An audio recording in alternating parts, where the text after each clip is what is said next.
What if I told you that wealth isn't complicated? That financial freedom isn't reserved for the rich, the lucky, or the Wall Street insiders? That you, yes, you can build a life of freedom, confidence, and peace simply by understanding a few timeless principles. This is The Simple Path to Wealth by J.L. Collins, a book born from a father's letters to his daughter. Now a powerful guide that's helped millions escape debt, grow wealth, and reclaim their time. You'll learn why index funds are your secret weapon, how to build your FU money, the kind of wealth that buys you freedom, and why spending less and investing smart is the real flex in today's world. So if you're tired of money controlling your life, if you're ready to step off the hamster wheel and start building real wealth on your terms, then press play, because your journey to financial independence starts right here with the simplest path of all. About author. J.L. Collins is known as the godfather of FI in the financial independence community. An investor in the stock market for 5 decades, J.L. Collins has developed a worldwide following through his popular blog and through The Simple Path to Wealth, which has sold over 1 million copies across 20 languages. Let's start with a truth that might just change your life. Money is the single most powerful tool you have to create the life you want. It's not about being greedy or chasing luxury. It's about freedom, real freedom. The freedom to walk away from a job you hate, to travel when you want, to help your family, to sleep soundly at night knowing you're going to be okay. But here's the catch. If you don't understand money, it will control you, and not in a good way. A conversation that changed everything. One day, my daughter looked up at me and said something that stopped me cold. "Dad, I know money's important. I just don't want to spend my life thinking about it." And honestly, that hit me hard. See, I love thinking about money. I've spent decades reading, learning, trying, failing, and eventually figuring out how to grow wealth the simple way. But I realized something powerful in that moment. Most people don't want to spend their lives buried in spreadsheets or investment blogs. You've got dreams. You've got a life to live. Maybe you want to build something, teach kids, create art, invent the next big thing, or just live peacefully with the people you love. You don't want to spend hours thinking about index funds and retirement plans, and you shouldn't have to. But that doesn't mean you can ignore money either. Why most people stay stuck. The sad reality? If you neglect money completely, you leave yourself wide open for the financial world's worst players, slick salespeople, confusing jargon, and investment experts who make things more complicated than they need to be because it makes them rich. They'll try to sell you fancy products, tell you the market is too complex, and convince you that you need them to make smart choices. But here's the truth. The simpler your investments, the better your results. Complex, expensive equals ineffective.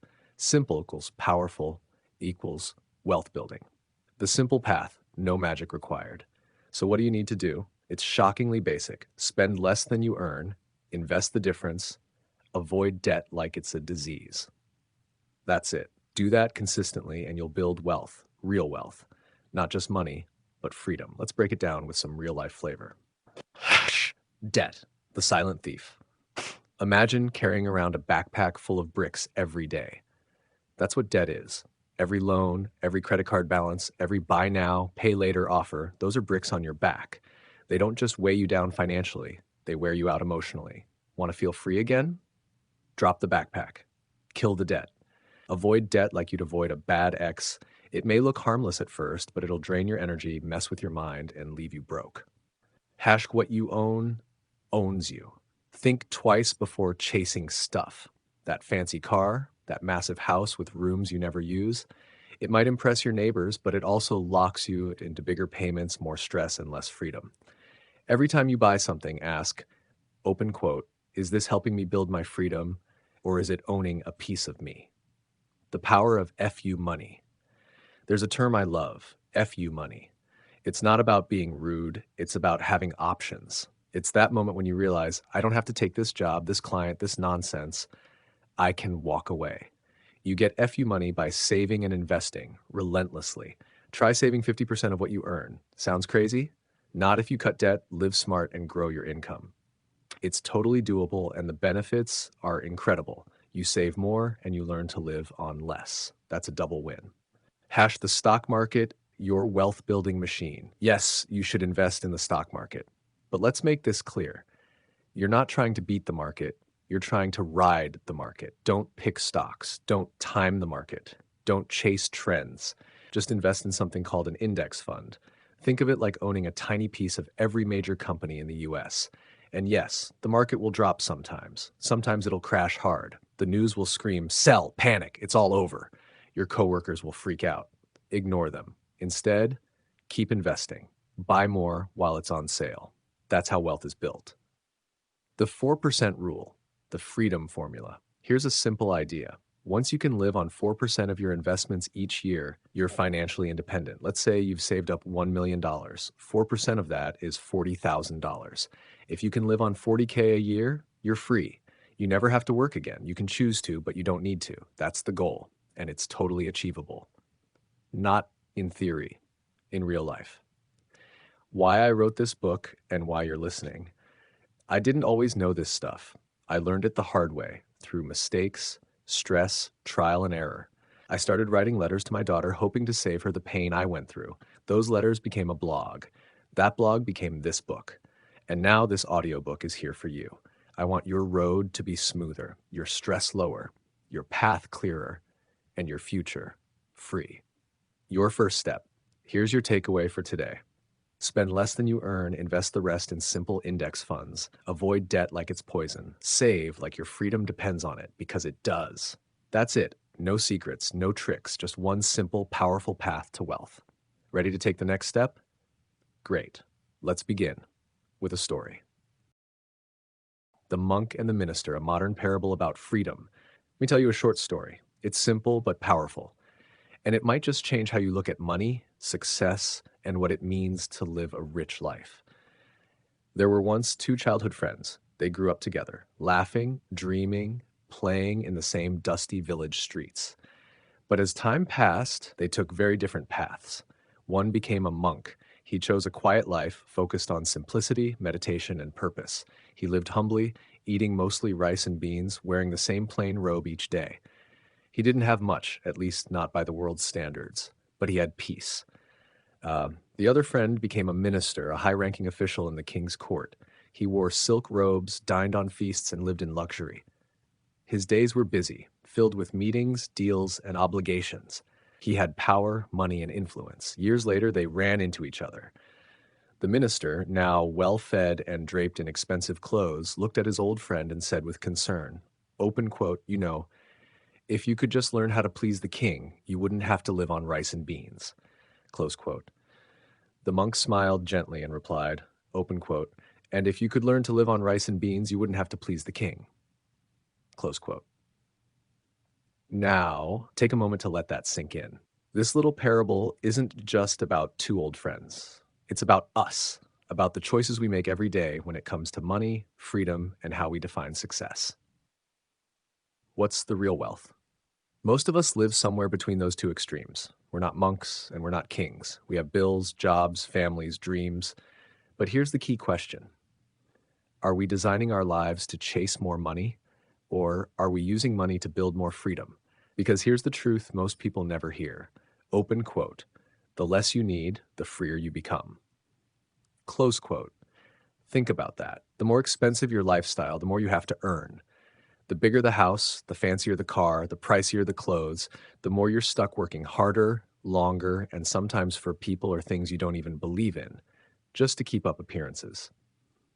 But what if you flip the script? What if you learn to live on less, save more, and invest simply and consistently? What if you could build up enough FU money, that magic amount of money that gives you the power to walk away from any job, boss, or situation that doesn't align with your values? That's when things start to change. That's when you become the one in control. A real life example. Imagine two coworkers, Sarah and Mike. Sarah earns $150,000 a year. She drives a new luxury car, lives in a fancy apartment downtown, and eats out 5 nights a week. Sounds successful, right? Mike earns $65,000 a year. He drives a used Toyota, lives in a modest home, packs his lunches, and saves 40% of his income. People might think he's missing out, but guess what? Mike is on track to be financially independent in 12 years. Sarah, she's living paycheck to paycheck despite making more than double. Why? Because freedom isn't about how much you make, it's about how much you keep and what you do with it.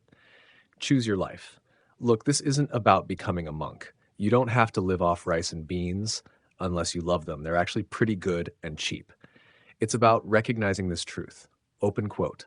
Every dollar you don't spend is a dollar that can work for you, grow for you, and eventually set you free. Close quote. The more you simplify, the fewer obligations you have. And the fewer obligations you have, the more choices you gain.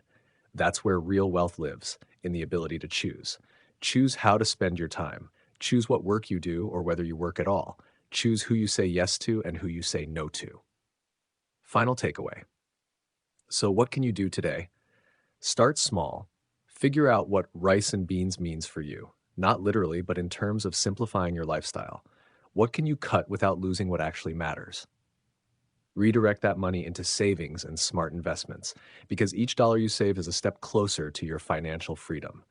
And always remember, the goal isn't just to get rich, it's to get free. Action step. Look at one expense in your life that feels optional, something you could scale back or let go of. Then take that money and put it toward your future. Invest it. Let it grow. That's your first step on the simple path to wealth. It was never about retirement. It was always about freedom.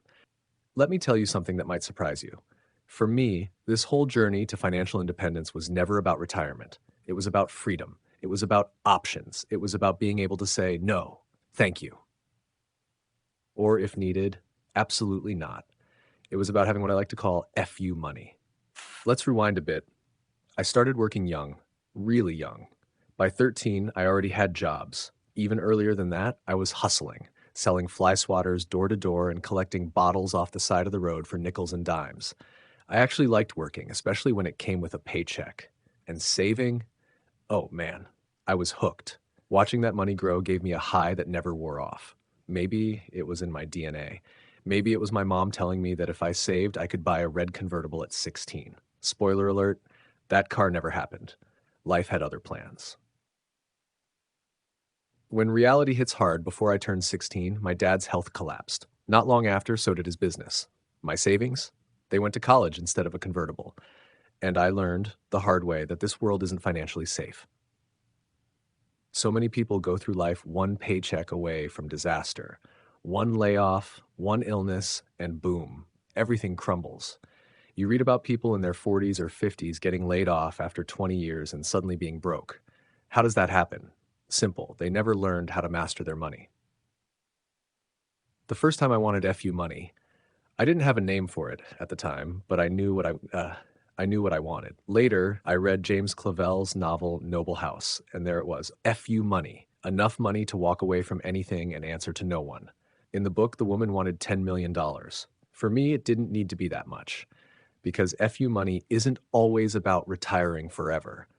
Sometimes it's just enough to step away, take a break, or do something different. My first taste of freedom. I was 25. I had saved up $5,000 after 2 years of working a $10,000 a year job. That was a lot back then. I wanted to travel Europe. I asked my boss for 4 months off, unpaid. He said no. Back then I didn't know you could negotiate. The boss said no, and that was the end of it. But then I went home and thought about it. I had that $5,000. I wanted to live, to explore. So I quit. And guess what? My boss came back with a compromise. 6 weeks off, fully unpaid. I took it. I rode my bike across Ireland and Wales. It changed my life. That $5,000 didn't just buy me a trip. It bought me freedom. It taught me I'd never again be someone else's puppet. What FU money really buys. Over the years, I quit jobs 4 more times. Once I got fired. Sometimes I was out for 3 months, sometimes 5 years. Sometimes I did it to switch careers, travel, start a business, or simply to breathe. And each time, I had FU money to fall back on. It wasn't millions, but it was enough. Enough to make choices most people can't. When my daughter was little, I stayed home while my wife went back to school. We watched The Lion King on loop, built towers from teacups, Lincoln log cities. That time, priceless. Later, we decided my wife should stay home too. She hesitated. She'd always worked and felt like she wouldn't be contributing. I said, we have FU money. We don't care about new cars or a big house. What we do care about is you spending this time with our daughter. She quit the job, and it was, without question, the best purchase we ever made. Here's the crazy part. For the 3 years that neither of us worked, our net worth actually grew. Why? Because we'd built our financial independence on 3 things. 1, saving 50% or more of what we made. 2, staying out of debt, no car payments, ever. 3, investing in low-cost index funds. Shout out to Jack Bogle and Vanguard. Yes, I made investing mistakes. Yes, I lost money trying to pick stocks, including $50,000 in a gold mining company called Moriah International. Yeah, ouch. But despite my missteps, these 3 core habits saved us. A life of options. When we moved to New Hampshire, my wife found joy volunteering at our daughter's school. Eventually, the school offered her a part-time gig. Low stress, fun, and perfectly timed with our lifestyle. Over 34 years of marriage, at least one of us has almost always worked, which helped with things like health insurance. During gaps, we got a high-deductible catastrophic plan. If she ever retires before Medicare kicks in, we'll go that route again. Meanwhile, I've stayed mostly retired since 2011, and honestly, it's amazing. I can sleep in, stay up late, go riding, disappear to South America, or just sit on my porch and sip coffee. I post on my blog when I feel like it. I might write another book or I might not, because the choice is mine. What I want you to know, if there's one regret I have, it's this. Open quote. I spent too much time worrying about how things might turn out. Close quote. Don't do that. Worrying doesn't help. It only steals the joy from today. As I've gotten older, I've become more intentional, cutting out people, activities, and clutter that don't add value, and embracing those that do. This world is wide and beautiful. Money isn't everything, but it gives you the time, space, and freedom to explore everything. And that is what FU money is really all about. Takeaway, your action step, start building your FU money today. It doesn't matter if it's $500 or $5,000. What matters is this. You're claiming your freedom. Cut expenses. Save aggressively. Stay out of debt. Invest simply. Your future self will thank you. You're not just chasing money, you're buying your life back. Coming up next, we'll dig deeper into exactly how to build that FU money, step by step. Stick around, this journey's just getting started. Important notes. Hey there, welcome back. Before we go any deeper into building wealth and financial freedom, this chapter is more like a pit stop, a quick breather with some super important reminders. I know it's tempting to skip over stuff like this, but trust me, what we're about to cover will help you avoid confusion down the road. Let's jump in. Note number 1, things change, and that's okay. Let's start with a reality check. Nothing stays the same forever. Laws change, tax codes shift, contribution limits get updated, and even expense ratios of mutual funds can get tweaked. Now, when J.L. Collins wrote this book, all the numbers and examples were accurate at that time. But guess what? If you're listening to this years later, some of those figures may already be outdated, and that's totally fine. Why?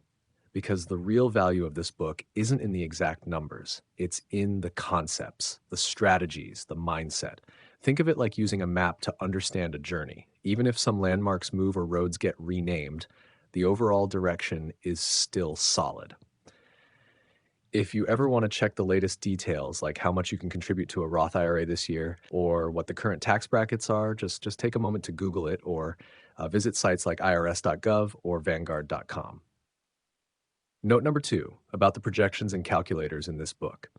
All right, let's talk about the charts and what-if examples scattered throughout the book in chapters 3, 6, 13, 19, 22, and 23, to be exact. These scenarios are like financial simulations. They're not fortune-telling or hard predictions. They're simply tools to show you what's possible if you stay on the path. Here's how they were built. They assume dividends are reinvested, because that's what smart investors do to maximize compounding. They ignore inflation, taxes, and fees, not because they don't matter, but because those things vary wildly from person to person and are impossible to predict accurately. And they use a consistent time period, January 1975 to January 2015. Why that stretch of time? 3 reasons. 1, it covers a nice round 40 years, perfect for long-term investing. 2. 1975 is when Jack Bogle launched the first index fund, the very kind we'll talk about soon. 3. That's also the year J.L. Collins himself started investing. During that 40-year window with dividends reinvested, the U.S. stock market returned an average of 11.9% per year. Yeah, that number is kind of amazing. But hold on. Warning, don't bet your future on 11.9% returns. Here's the thing, just because the average was 11.9% over those 40 years doesn't mean you should plan your future around that exact number. Markets are like roller coasters. There are ups, downs, loops, and unexpected drops. For example, from 2000 to 2009, a rough decade, returns were actually -3.8% annually. From 1982 to 2000, a booming era, they shot up to 18.5% per year.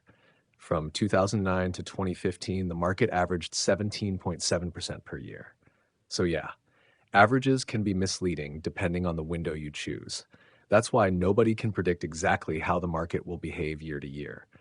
You might wonder, should we use a different number, a safer estimate? Well, 8% is often thrown around as a conservative long-term return. And in some examples later in the book, you'll see that number used too.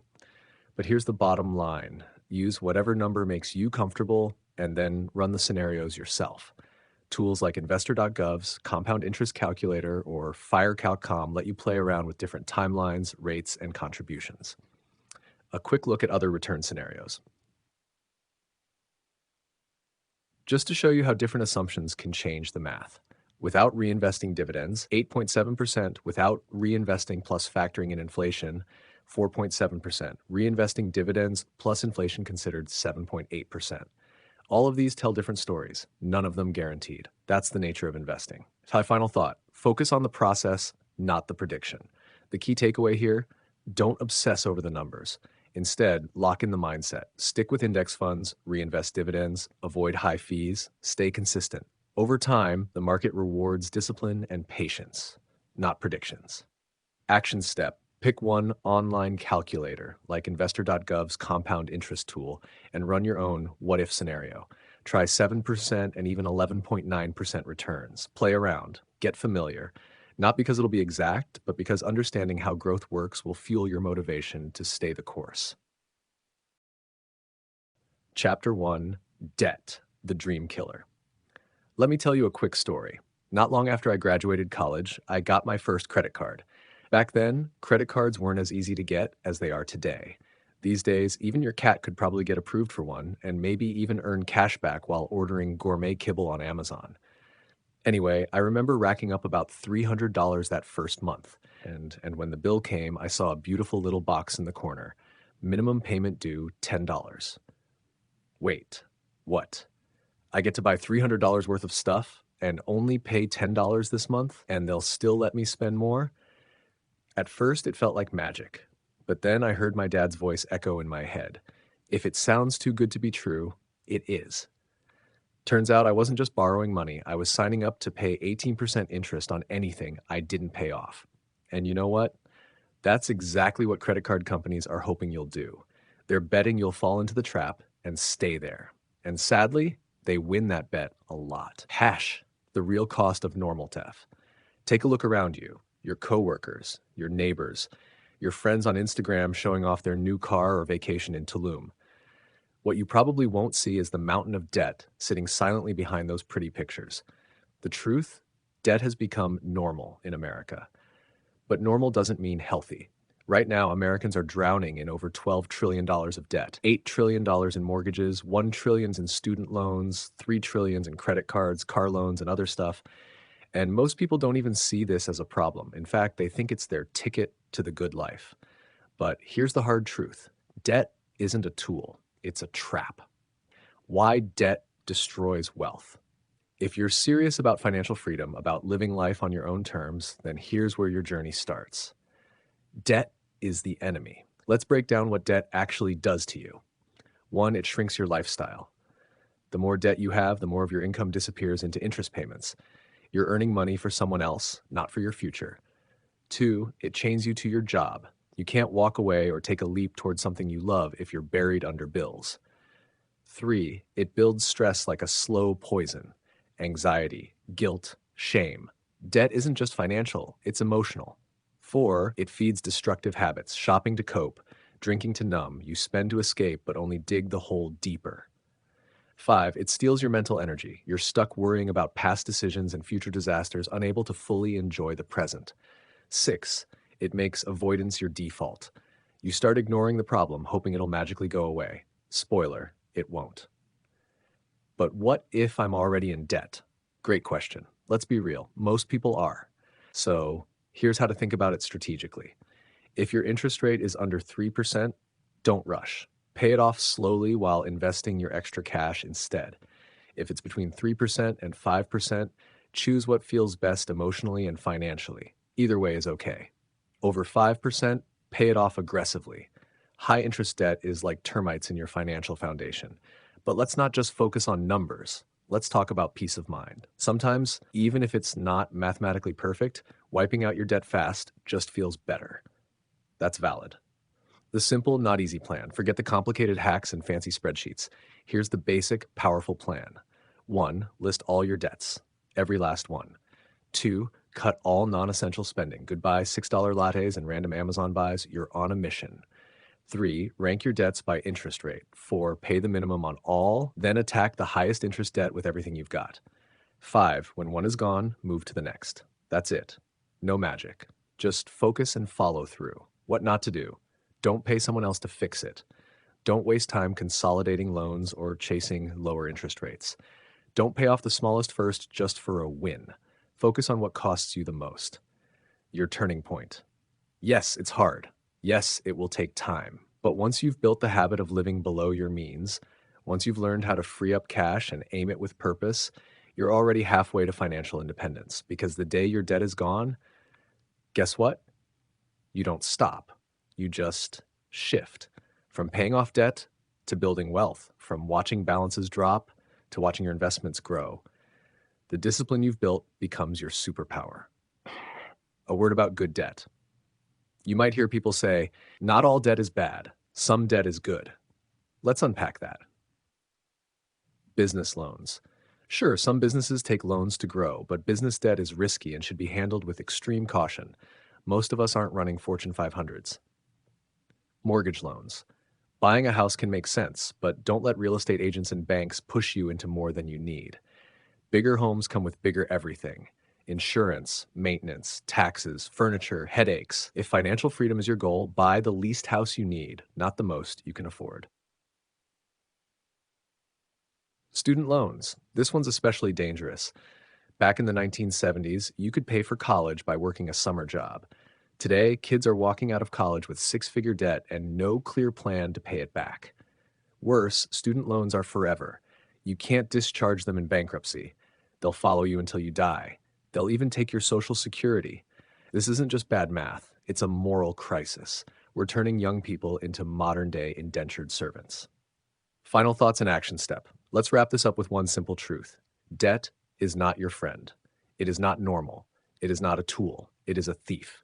A thief of your future, your peace of mind, and your financial freedom. If you're in debt right now, here's your mission. Open quote. Start today. List your debts. Cut your spending. Attack the highest interest rate. Stay relentless. Close quote. You weren't born to be a slave to payments. You were born to be free. And every dollar you throw at your debt is one step closer to that freedom. Takeaway. Debt isn't just a financial problem, it's a life problem. Get serious, get focused, pay it off, and reclaim your power. Chapter 2. Why you need FU money. Let me take you back to a time when everything seemed perfect. I was at the top of my game. My company had just come off a record-breaking year. Profits were through the roof. My division president even took me out for a fancy lunch to celebrate. We clinked glasses of fine wine and talked about the bright future ahead. Promotions, bonuses, maybe even a corner office, everything looked golden. Then came 9/11. And just like that, poof, I was out of a job. No warning, no gentle letdown. One day I was riding high, the next I was out on the street. I'll never forget sitting on the couch months later watching the news with my 8-year-old daughter. The screen showed a long line of people waiting for food, modern-day breadlines. The reporter said they were newly poor, folks who had lost everything when the economy tanked. My little girl looked up at me and asked, "Daddy, are we poor?" She was dead serious, and my heart sank. But I looked her in the eyes and said, "No, sweetheart, we're just fine." She tilted her head and said, "But you don't have a job." It hit me how deeply she was thinking, and she wasn't wrong. I didn't have a job, but what I did have was something far more powerful. I had FU money. Let's break it down. FU money is the amount of money that gives you the power to walk away from a bad job, a toxic boss, or any situation that no longer serves you. It's not necessarily retire on the beach money. It's I don't have to take your crap money.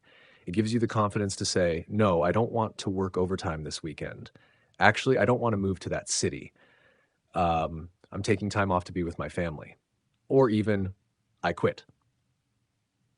It's not about being reckless, it's about having options. Why it matters more than ever. Most people don't have that option. They live paycheck to paycheck, maybe even deeper, in debt, and that makes them vulnerable. If you're constantly worried about next month's rent or credit card bills, then guess what? You're not free. You're trapped. And here's the truth most people won't say out loud. Those in power know it. Employers, lenders, and even advertisers count on your financial fear. That fear keeps you in line. But when you have FU money, that fear disappears. My first taste of freedom. Let me rewind again, back to my first real job. 2 years in, I had saved just enough money to feel like I had some leverage. Not enough to retire, sure, but enough to breathe a little easier. Enough to say, hey, I want more vacation time, and not panic if they said no. That tiny buffer gave me confidence. By 1989, my FU money had grown. Still not millions, but enough that I could walk away if I needed to. And that moment came sooner than I expected. One day, I got into a heated argument with my boss right in the hallway. Voices raised, tension high, and then it hit me. I don't have to take this. I didn't have a fancy car, but I had freedom. And that, my friends, is far more luxurious. The power of ownership. That freedom saved me again after 9/11. I ended up being unemployed for 3 years, not because I didn't want to work, but because I'm terrible at job hunting. True story. And yet, I was never desperate. I wasn't drowning in credit card bills. I didn't have to rush into a lousy job just to survive because I had built my cushion. My money was working for me, and that made all the difference. So, what's the lesson here? Don't wait for a crisis to realize the importance of FU money. Don't assume the good times will last forever. They won't. Jobs change, economies crash, bosses turn toxic. But when you've built your safety net, you can sleep at night. FU money isn't about being rich. It's about having control. Simple takeaway. Start building your FU money today. Save a little from each paycheck. Cut out what you don't need. Avoid debt like the plague. Invest in index funds. Let your money work while you sleep. Because one day, you'll need the power to say, no thanks, I've got this. And that is real wealth. Chapter 3. Can everyone really retire a millionaire? Have you ever wondered, can every single person really retire a millionaire? It's a bold question, but it's one that's stuck with me ever since someone asked it on my blog. And you know what? The honest answer is yes. Yes, it's possible. At least for most middle-class earners in the US, it absolutely is. But here's the twist. It won't happen for most people, and not because the math doesn't work. The math actually does work, beautifully. The real reason is more personal, more behavioral. Let's walk through it together. The power of compound growth. Let's rewind to 1975. If you had invested just $12,000 in an S&P 500 index fund and reinvested your dividends, by 2015, 40 years later, you'd have over $1 million. That's a return of around 11.9% per year on average. And this includes all the recessions, market crashes, and financial chaos during those decades. Now, I get it. Most people don't have $12,000 just sitting around, especially when they're starting out. But here's the real magic. You could have done it with just $130 a month. That's roughly $4 a day. Skip Starbucks, pack lunch a few times a week, and boom, you're investing toward millionaire status. At that rate, by 2015, you'd have nearly $185,000. Bump that up to $150 a month, and you'd clear $1.1 million. That's $1 million and enough left over to buy yourself a brand new Tesla. Now let's take a moment to appreciate this. This is not fantasy math. This is the very real, very quiet, almost boring power of compound interest. It's like a snowball that starts small but builds massive momentum over time. But what does millionaire even mean? Here's the thing. $1 million is kind of an arbitrary goal. The real question we should be asking is, open quote, can everyone achieve financial independence? Close quote. The answer? A much more enthusiastic yes. Because financial independence isn't about hitting some magic number. It's about having enough money to live the life you want on your own terms without needing to work for a paycheck unless you choose to. Let's look at two extreme but real examples. One, early retirement extreme. A guy who lives frugally on just $7,000 a year. That's about what many of us spend on dining out and subscriptions. But he's financially independent because he only needs $175,000 invested to sustain that lifestyle at a 4% withdrawal rate. Two, my $800,000 bonus friend. On the other end, I once had lunch with a friend who received an $800,000 year-end bonus and still felt broke. He was burning through over $175,000 every 3 months. Despite his income, financial independence was nowhere in sight. See the difference? It's not about how much you make. It's about how much you keep. Wealth is relative. Think about this. I might have $100 in my wallet right now. For a billionaire, that's the equivalent of finding a penny in the couch. For someone struggling to eat, that $100 could be life-changing. So what makes someone wealthy? It's not a number. It's control. Control over your spending. Control over your time. Control over your future. When your needs are low and your investments are growing, you become free from debt, stress, and the pressure to keep up. And the formula to get there? It's so simple. It almost feels silly.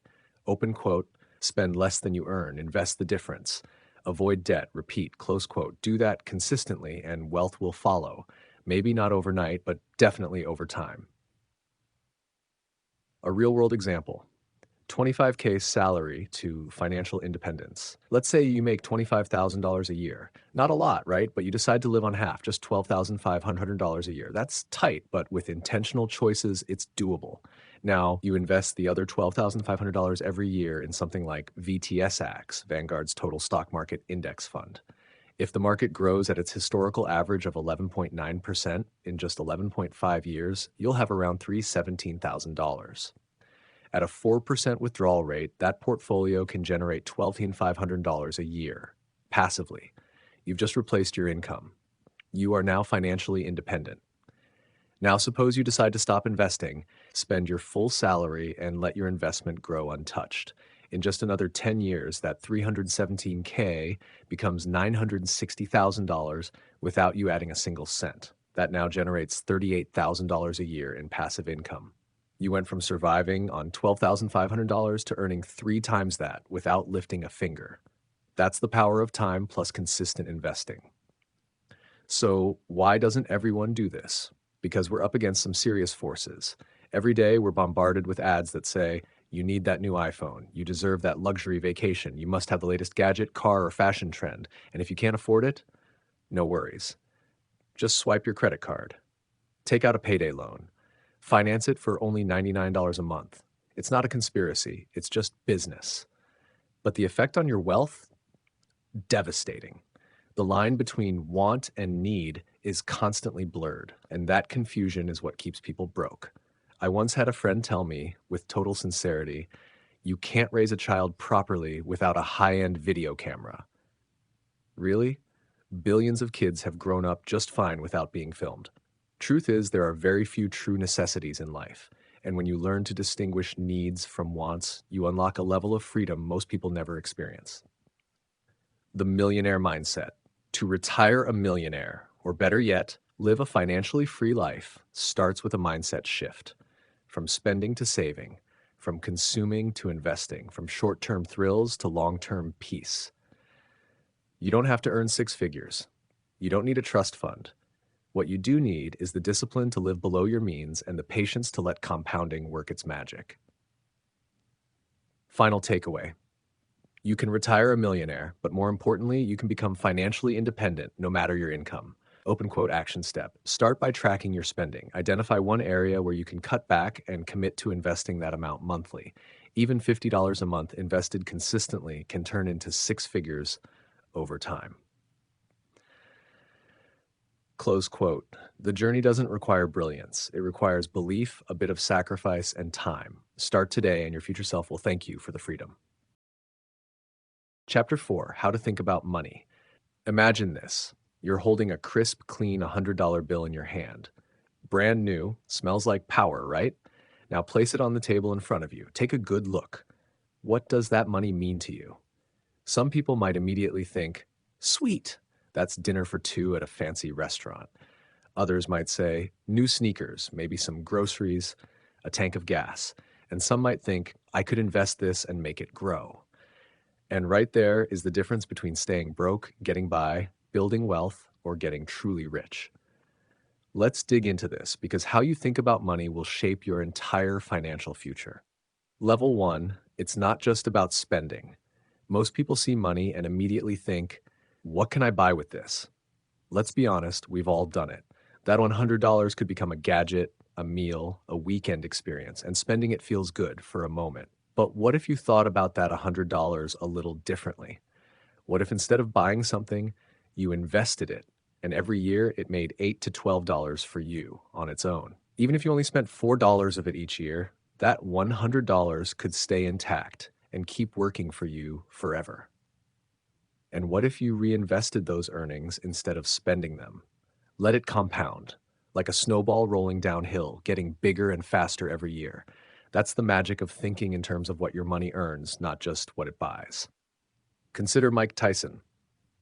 Let's talk about Mike Tyson for a second. The man earned around $300 million in his boxing career. Let that sink in.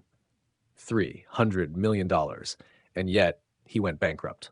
Why? Because like so many people who suddenly get rich, athletes, celebrities, lottery winners, he thought about money only in terms of what it could buy. Houses, cars, tigers, lavish lifestyles. He didn't think about what his money could earn. And he's not alone. Even highly paid doctors, lawyers, and executives fall into this trap. They get big paychecks and immediately upgrade everything: cars, homes, vacations. But wealth isn't what you earn. Wealth is what you keep.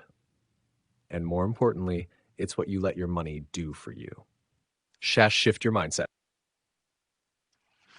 Spending to earning. Here's the core idea. Stop thinking of your money as something to trade for stuff. Start thinking of it as a tiny employee that works for you 24/7. Each dollar is like a worker. You can either fire it the moment you spend it, or you can put it to work and let it keep bringing in more dollars, who also bring in more dollars. That's the power of compound growth. Let's make this real. Say you're about to buy a $20,000 car in cash. Now, if you pay cash, you might feel smart for avoiding debt, and in a way, you are. But let's talk about what you're giving up. Level 2, opportunity cost, the hidden price tag. Here's a term you may not have heard: opportunity cost. It's what you miss out on by choosing one thing over another. So in this case, by buying that $20,000 car, you're missing out on what that $20,000 could have earned if you had invested it instead. Let's say you invested that $20K in something like VTSAX, a total US stock market index fund that averages about 8% returns per year. In just 1 year, that $20K could have earned you $1,600. And that keeps going. Over 10 years, you're looking at $16,000 in lost earnings, not including what those earnings could have earned. That's where compounding really kicks in. So your $20,000 car, it really cost you more like $36,000, or even more when you factor in the compounding effect. Still feel like a good deal? Compounding versus cost. Think of compound interest as a snowball rolling down a hill. It starts small, but as it rolls, it grows bigger and faster, picking up momentum. Now think of opportunity cost as the mud at the bottom of that hill that stops your snowball before it can really grow. When you're just starting out and every dollar counts, understanding opportunity cost can change everything. Level 3, how to think about your investments. Now let's talk about how to think about what you already own, especially investments like VTSAX. One of the most famous investors in the world, Warren Buffett, once said, open quote, rule number 1, never lose money. Rule number 2, Never forget rule number one. Close quote. And people hear that and think Buffett must have a secret formula to dodge every market crash. But during the 2008 crisis, Buffett lost $25 billion, yes, with a B. But he didn't panic. He didn't sell. He didn't try to time the market. Why? Because Buffett doesn't just see stocks as numbers that go up and down. He sees them as pieces of real businesses. He thinks long term. When you buy VTSAX, you're not just buying a stock. You're buying ownership in thousands of companies across America. Big ones, small ones, innovative ones. Companies that build, grow, solve problems, and earn profits. Some will fail, many will succeed, and some will become the next Amazon or Tesla. And when those underperforming companies fall away, they get replaced automatically by newer, stronger companies. That's why an index fund like VTSAX is what I call self-cleansing. Even when the stock market dips, and it will dip, your share of those businesses remains. If you stay invested and keep adding to it, you're riding a rising tide over time.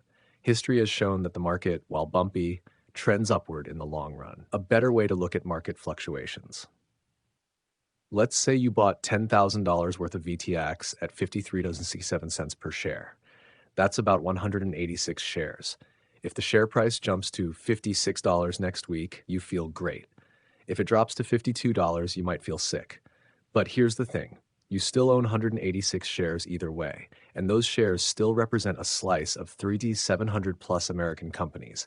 The value on paper goes up and down, but your ownership and the long-term potential remains the same. That's the mindset of a real investor. Final thoughts. Train your brain to think like wealthy people do. Here's the hard truth. Most people never learn how to think about money the right way. They trade dollars for stuff, then work more hours to get more dollars to buy more stuff. Meanwhile, the wealthy think, how can I use these dollars to earn more dollars and eventually buy back my time? That's the real goal. Not just more money, but freedom. We live in a complicated, noisy world, but money, when used wisely, is the most powerful tool to cut through the chaos and build a life on your own terms. It's never too late to start learning. And if you've made mistakes in the past, welcome to the club. The key is to change how you think about money, starting now. Takeaway for today. Every time you spend $1, you're not just spending it, you're giving up everything that dollar could have earned for you. So ask yourself, is this really worth it? Start thinking of money as your employee. Invest it, let it work for you, and over time, watch your army of dollars build you the freedom you deserve. Chapter 5, Investing in a Raging Bull or Bear Market. Imagine this. It's early 2015. The stock market is booming. The S&P 500, an index that tracks 500 of the biggest companies in America, is sitting at over 2,000 points. That's more than 3 times higher than it was just 6 years earlier in 2009. If you're someone sitting on a chunk of cash right now, maybe from a bonus or a big tax refund, you might be wondering, open quote, is this the right time to invest? What if the market crashes next week? Should I wait until things cool off? Maybe I should just stay on the sidelines for now. Close quote. If you've had thoughts like these, you're not alone. These are exactly the kinds of questions I've received ever since I started writing about money and investing. The truth is, moments like these, whether the market's soaring or tumbling, are where your beliefs about money and investing get tested. Let's talk about how to handle them. First, the market is a roller coaster, so buckle up. Here's what I know after decades of watching markets and helping others invest. 1. No one, not the gurus, not the experts on TV, can predict what the market will do next. 2. The market is the greatest wealth-building tool ever created. Yes, it always goes up, but the ride is wild, full of dips, crashes, and climbs. 4. Because we can't predict the dips or peaks, we've got to toughen up and stay invested. 5. I want my money working hard for me as soon as possible. Delaying out of fear just wastes time. If only. Thinking, a trap that holds you back. When the market's high, it's tempting to think, if only I had invested before this bull run, or what if I wait for the next crash, then I'll buy in. But that kind of hindsight or wishful thinking won't help you build wealth. Why? Because the future is always uncertain. Every time the market hits a new high, people say it's too late. But guess what? That's what they said when the S&P hit 1,000, then 2,000, and it'll be what they say when it hits 5,000 someday. Trying to time the market, jumping in and out based on guesses, is a fool's game. Fear is normal, but you have to master it. Fear and greed are the two emotions that drive most investing mistakes. And fear, it's powerful. It keeps people on the sidelines. It makes them sell when the market dips. It makes them miss out on the very thing they were hoping to gain, long-term growth. The market will crash. That's not a guess. That's a fact. It will crash again and again and again. There will be pullbacks, corrections, scary headlines, and panic. That's just part of the deal. But every crash is followed eventually by recovery and then new highs. Let me put it this way. If you're going to be a long-term investor, you have to expect your portfolio to lose value sometimes. You'll see it cut in half more than once over your lifetime. That's not failure. That's the ride. And it's a ride worth taking. Should I wait for the crash? Let's pretend you have a magical crystal ball that tells you, hey, the market is at its peak today. A crash is coming. You sell everything, or maybe you hold off on investing. Okay, now what? Do you wait for a 10% dip, a 20% crash? What if it drops 50 cents? Do you buy then? What if it keeps going down after you buy back in? You'd have to time it perfectly twice, once to sell high and again to buy low. Nobody can do that consistently. Not even Warren Buffett tries. In fact, the people who get it half right often get stuck on the sidelines, paralyzed, watching the market rise without them while their money sits doing nothing. Time in the market beats timing the market. If you're 30 years old and planning to invest for 60 plus years, here's what really matters. The Dow Jones Index was around 250 in 1955. By 2015, it was over 17,000. That's through wars, recessions, political chaos, inflation, you name it. From 1995 to 2015, the S&P 500 went from about 500 to over 2,000, and that included the dot-com bubble and the 2008 financial crisis. Despite all the chaos, the long-term trend is up. So yes, there will be crashes. You'll see your investments dip, sometimes dramatically. But if you stay in the game, those dips turn into buying over time, keeps climbing. Don't listen to the noise. Every day, you'll hear talking heads on TV or YouTube say, open quote, the market is about to crash. We're headed into a massive bull run. Close quote, one says sell, another says buy. Who's right? Truth is, nobody knows. And paying too much attention to these forecasts is not only distracting, it's dangerous. It creates fear. It leads to bad decisions. They're not making those predictions for your benefit. They're doing it for ratings. Serious investors tune out the noise and stick to their plan. Here's the real question you should ask. It's not, is now the right time to invest? It's, am I the kind of person who can invest in the stock market at all? Because here's the deal. Until you're emotionally ready to watch your investments go down without panicking, you're not ready to be in the market. That's not judgment. It's just the truth. Successful investing isn't about predicting the future. It's about controlling your emotions and staying consistent over the long haul. And if you're not sure, you don't have to go all in. The good news, this doesn't have to be an all or nothing decision. If you're nervous, you can ease in. You can use techniques like asset allocation, which we'll talk about in chapter 14, to smooth out the bumps. But don't let fear freeze you forever. Your future self will thank you for starting today, even if you start small. Final takeaway. Let's wrap it up with one simple truth. You don't build wealth by predicting the market. You build wealth by participating in it. Get in, stay in, tune out the noise, trust the process. Action step. If you're sitting on the sidelines waiting for the perfect time to invest, stop waiting. Start small. Start now. Even if it's just $50 or $100, get your money in the game and let time do the heavy lifting. You don't need a magic genie. You just need patience, consistency, and courage. Next up, in future chapters, we'll talk more about asset allocation, how to protect your ride and still grow your wealth. Until then, stay steady, keep it simple, and remember, the path to wealth isn't a sprint, it's a lifelong journey. Chapter 6. There's a major market crash coming, and why that shouldn't scare you. Let me ask you something. Have you ever been watching the news and heard something like, breaking, the market is crashing, billions lost, economists stunned? Scary, right? You start to sweat. Your stomach tightens. You wonder if your savings are going up in smoke. The financial experts on TV are all sounding the alarm like it's the end of the world.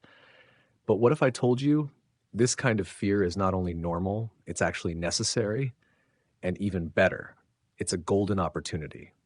Yep, a blessing in disguise if you're prepared. Let me explain. A story from the real world. A few years back, I was flipping through a popular money magazine. You know the kind. Glossy pages, bold headlines, and a serious-looking economist from a fancy university telling us what's really going on. He was talking about how the market is changing, how buy and hold investing is dead, and how we all need to diversify across everything: stocks, bonds, commodities, currencies, international markets, you name it. And at first, it all sounded impressive, but then he dropped this line, open quote, "Buy and hold doesn't work anymore," close quote. Now that made me sit up straight. Because here's the thing, that's not only misleading, it's dangerous advice for everyday investors like you and me. Let's break this down. The economist wasn't completely wrong. He had a point. Markets have become more volatile. Technology has sped up trading. People panic and sell at the wrong time. That's all true. But his conclusion? That because some people panic sell, the strategy itself is broken? That's like saying seatbelts don't work because people sometimes forget to buckle up. The truth is this: buy and hold investing isn't the problem. Human behavior is. Treating the symptom, not the cause. What this economist and so many financial experts suggest is a kind of complicated buffet-style investing. Spread your money across everything, just in case something works. Sounds smart, right? But think about what that means. You'd have to study a dozen different markets, constantly rebalance, chase trends, and pray you're guessing right. It's exhausting, and it rarely beats the simple approach. Let me offer something better. Instead of trying to outsmart the market or protect yourself from every possible crash, fix your mindset. Understand how markets really work and toughen up when the storms hit. That's the real path to wealth. Market crashes are normal, not new. Let's zoom out for a moment.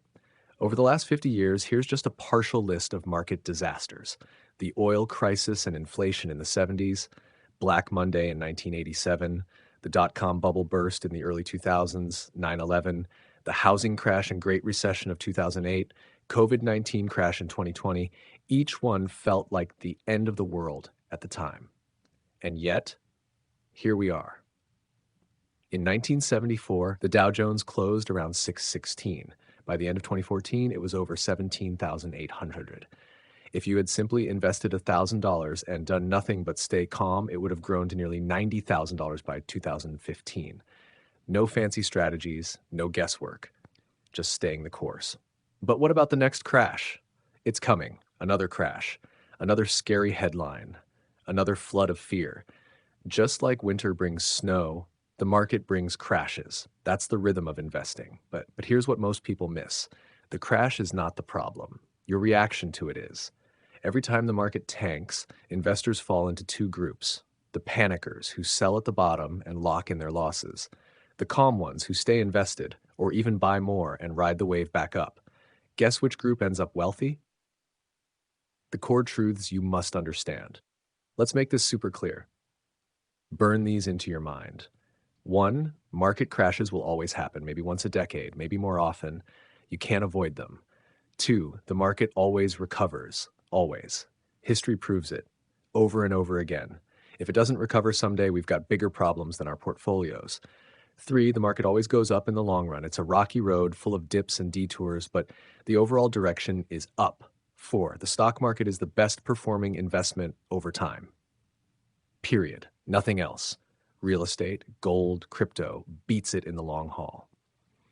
5, toughness matters more than talent. Most people lose money not because they chose the wrong fund, but because they couldn't stomach the dips. 6, fear is your biggest enemy and your greatest opportunity. When everyone else is running scared, that's when smart investors quietly build wealth. So what should you do? Here's the magic formula. Simple, powerful, proven. Buy low-cost index funds like VTSAX or VTI. Invest consistently, whether the market is up or down. Don't panic when it crashes. Breathe. Stay calm. Add more when it drops. Yes, really. Repeat for decades. That's it. No drama. No guesswork. just patience, discipline, and grit. Final thought, I told my 24-year-old daughter this. You're going to live through 2 or 3 financial meltdowns as big as 2008. You'll also live through some of the biggest bull markets in history. Don't let either one throw you off track. The world will try to convince you that every crash is the end and every boom is a new beginning. But the truth is, it's all just part of the ride. So buckle up, stay cool, keep going. Action step, write this on a sticky note and put it somewhere visible. Market crashes are normal. I will not panic. I will keep investing. Read it every time the news gets loud. Read it every time fear creeps in. And remember, wealth isn't built on avoiding storms. It's built on learning how to stand in the rain and keep walking. Stay tuned. In the next chapter, we'll talk about why the market always goes up and how you can ride that wave to long-term wealth no matter where you're starting from. Chapter 7. The market always goes up. Let me take you back to a day that felt like the world was ending. It was 1987, and the financial world got rocked by what we now call Black Monday. I called up my broker because back then we all still had brokers. No internet, no apps, no Robinhood. And I cheerfully said, "Hey Bob, how's it going?" What came next was silence. Then Bob, sounding like he had just walked through a war zone, said, "You're kidding, right? Jim, the market just had the biggest crash in history. It dropped over 500 points. That's more than 22% in one day." I was stunned. The entire financial system felt like it had shattered. A week later, Time magazine slapped a headline on its cover, "The Crash. After a wild week on Wall Street, the world is different." But here's the truth. It wasn't different. Not in the way they meant. Crashes like these, they're part of the deal. Lesson number 1, the market always comes back. Here's the thing. Even though I knew the market was volatile and I knew there would be crashes, corrections, and scary headlines, I still panicked.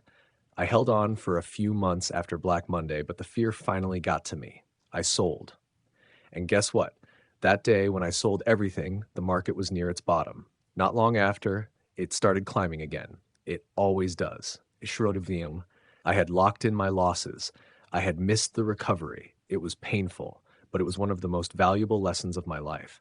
I learned that to be a successful investor, you need something important than intelligence or a finance degree. You need guts. You need to be tough. Staying the course with a side of panic. One of my readers put it perfectly. We've stayed the course with a side dish of panic. That's real. It captures what investing feels like, because even though we know we should ride out the storms, our emotions don't always cooperate. The stock market will test your nerves, but if you hold on, it rewards you. Let's zoom out for a second and look at the big picture. What the market really is. People throw around the term stock market all the time, but let's get clear about what it actually means. When you buy stock, you're buying ownership, real ownership in a company. Maybe it's Apple, Starbucks, or Tesla. That stock is a tiny slice of a living, breathing business full of people trying to innovate, grow, and succeed. Now, if you own a fund like VTSAX, Vanguard's Total Stock Market Index Fund, you own a piece of almost every publicly traded company in the US, about 3,700 businesses in one shot. That's the beauty of index funds. You're not betting on a single winner, you're betting on the entire American economy. So, why does the market always go up? Let's break this down into 2 powerful reasons. 1, the market is self-cleansing. Imagine a big group of companies, thousands of them, lined up on a graph. Some will crash and burn. That's the left side of the curve. The worst a company can do is lose 100% of its value and go to zero. But on the right side, the best companies can grow 1,000%, 10,000%, or more. There's no ceiling. Every time a company dies, another one is born. Blockbuster goes down, Netflix rises, Sears fades, Amazon explodes. The old are replaced by the new. This constant evolution is what keeps the market moving forward. It's like a forest that clears out the dead trees to make room for new growth. But, and this is important, this only works if you own the whole market. That's why low-cost, broad-based index funds like VTSAX are so powerful. They automatically adjust as new winners emerge and losers fall away. 2, businesses are built to win. The second reason the market keeps rising, because behind every stock are people, entrepreneurs, workers, dreamers, busting their tails to grow their companies. Think about it. Every business wants to expand, reach more customers, launch better products, and stay alive. They innovate, they compete, they fight to survive. And when you invest in something like VTSAX, you're backing all of them. You're riding the collective energy and ambition of the most powerful economy on Earth. That's why stocks over time have outperformed every other investment class in history. Real estate, gold, bonds, you name it. Nothing has beaten the long-term upward march of the stock market. But wait, it's not always smooth sailing. Let's be real. This journey isn't a straight line. There will be terrifying drops, massive crashes, and gut-wrenching days. There's always going to be a big ugly event around the corner, some new crisis the media says will destroy the world. That's when most people panic and sell at the worst possible moment. But you'll be different. You'll be the one who holds. Because now you know, the market always goes up if you stay in it. Let's recap the big ideas. Crashes are normal. They're scary, but they pass. The stock market is made of real companies run by real people, constantly pushing forward.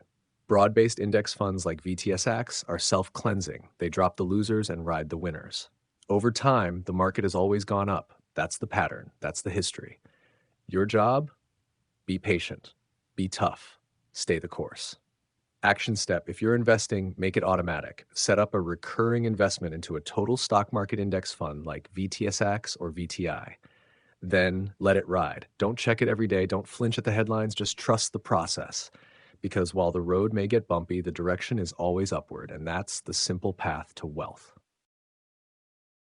Chapter 8: Why Most People Lose Money in the Market.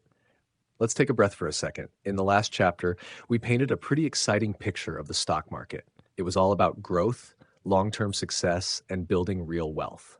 And hey, it is true. The stock market can be your ticket to financial freedom. But here's the other side of the coin. Most people lose money in the market. Let that sink in. Now, why does that happen?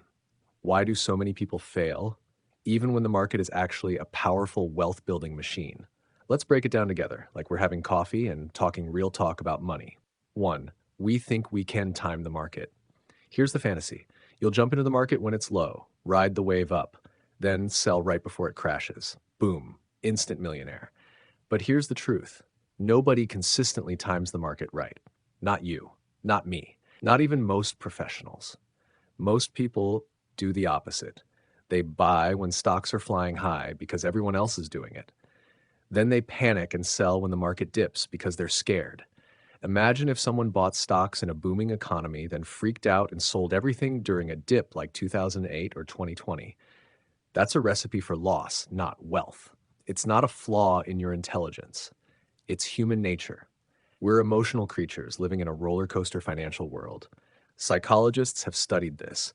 Investors tend to jump in and out of the market at the worst possible times. Here's a wild stat.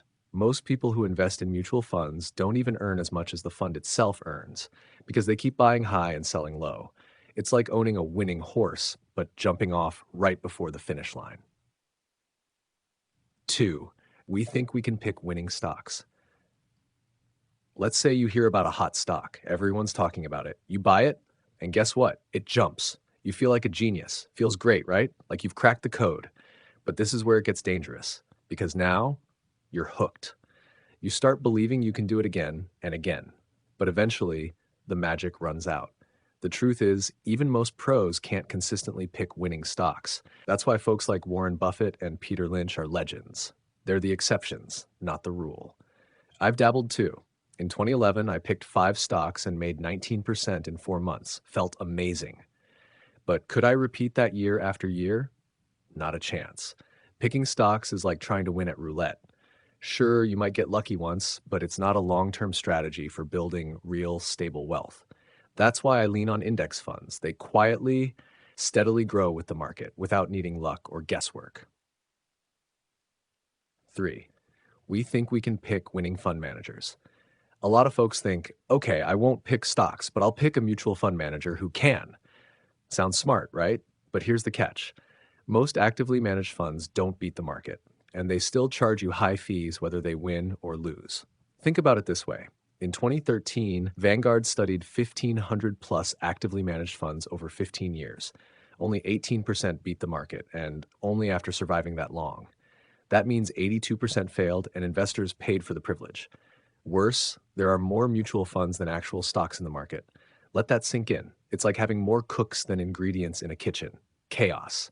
So why do we hear about amazing funds in the media? Because marketing teams are clever. They highlight funds that just happened to do well recently and quietly bury the ones that flopped. They're selling hope. But hope doesn't grow your wealth. Discipline and strategy do. 4. We focus on the foam instead of the beer. This one's my favorite. It's a powerful metaphor. Imagine pouring a cold beer into a glass. If you do it right, you get mostly beer with just a little foam on top. Pour it fast, you get a glass full of foam and barely any beer. Now, imagine someone pours it for you behind the bar and hands it to you in a dark mug. You can't see what's foam and what's beer. You just have to guess. That's the stock market. The beer is the real businesses behind the stocks, companies making money, providing services, growing. The foam is the noise, the daily price swings, the flashy headlines, the TV experts yelling about booms and busts. People get obsessed with the foam. They panic when prices drop. They cheer when the market jumps. But in the long run, it's the beer that matters. Great companies create real value over time. Ignore the drama. Tune out the hype. Focus on what's underneath, the solid businesses you own through your investments. The media won't help you here. They thrive on drama. The Dow is crashing. The market's on fire. Buy now, sell everything. They want attention, not your financial success. But we're smarter than that. We're in it for the beer, not the foam. Final takeaway: want to win in the market? Stop trying to outsmart it. Don't chase trends. Don't panic when things get rough. Instead, buy broad-based index funds, hold them long-term, ignore the noise, let compound interest do its magic. Building wealth is not about timing. It's about time in the market. Stay calm, stay invested, stay smart. The market will do the rest. Action step. If you haven't already, start automating your investments into a low-cost index fund like VTSAX or a total market ETF like VTI. Set it, forget it, let it grow. Because you're not in this for the thrill, you're in it for freedom. And freedom, my friend, is built over time with patience, clarity, and courage. Chapter 9, the big ugly event. Let's talk about something that makes even the most confident investors a little queasy. Yes, we know the stock market is a fantastic wealth-building machine. Over the long haul, it trends upward, relentlessly. And thanks to a simple tool like VTSAX, the Vanguard Total Stock Market Index Fund, we can ride that upward wave with very little effort. But let's not sugarcoat it. The ride is bumpy. Markets are volatile, crashes happen. Sometimes they hit hard. And most people, because of fear and panic, lose money, even though they could have avoided it. Talked about the need to stay calm, toughen up, and ride out the storms. But what happens when the storm turns into a full-blown hurricane? Let's rewind the clock to 1929, the big ugly event. The mother of all crashes. In 1929, the stock market tanked. Like really tanked. Over 2 years, the Dow Jones Industrial Average fell from 391 to 41. That's a brutal 90% drop. Imagine this. You invest $100,000 at the peak. 2 years later, it's worth $10,000. And it gets worse. Your portfolio wouldn't fully recover until the mid-1950s. That's 26 years of climbing out of the hole. Now, if you were buying stocks on margin, meaning with borrowed money, which was common back then, you would have been wiped out completely. Fortunes disappeared overnight. Lesson: never invest borrowed money in the stock market, ever. So, should we panic? Does this kind of nightmare mean that investing in the stock market is too dangerous? Not quite. Let's zoom out and look at the bigger picture, because context is everything. Here are a few critical things to keep in mind about the big ugly. 1. You had to be really unlucky to get hit that hard. To experience the full devastation of 1929, you would have had to invest all your money right at the top, literally days before the crash. But what if you had invested just a couple of years earlier, say in 1926 or 1927? You would have still lost money, sure, but by the late 1930s, you'd be back in the green. Or if you started even earlier, like 1920, you'd have recovered from the crash within 7 years. That's painful, yes, but it's not a lifetime sentence. And history shows that even the worst crashes don't stay permanent. Number 2, a crash early in life, believe it or not, that's a gift. Let's say you started your career in 1929.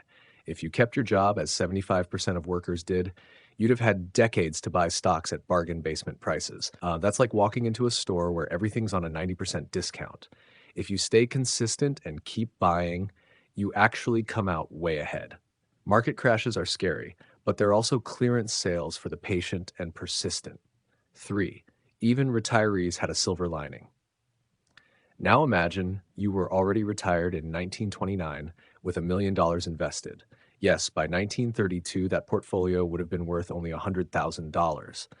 That's gut-wrenching. But here's the twist. Prices for everything, food, rent, clothes, also fell dramatically.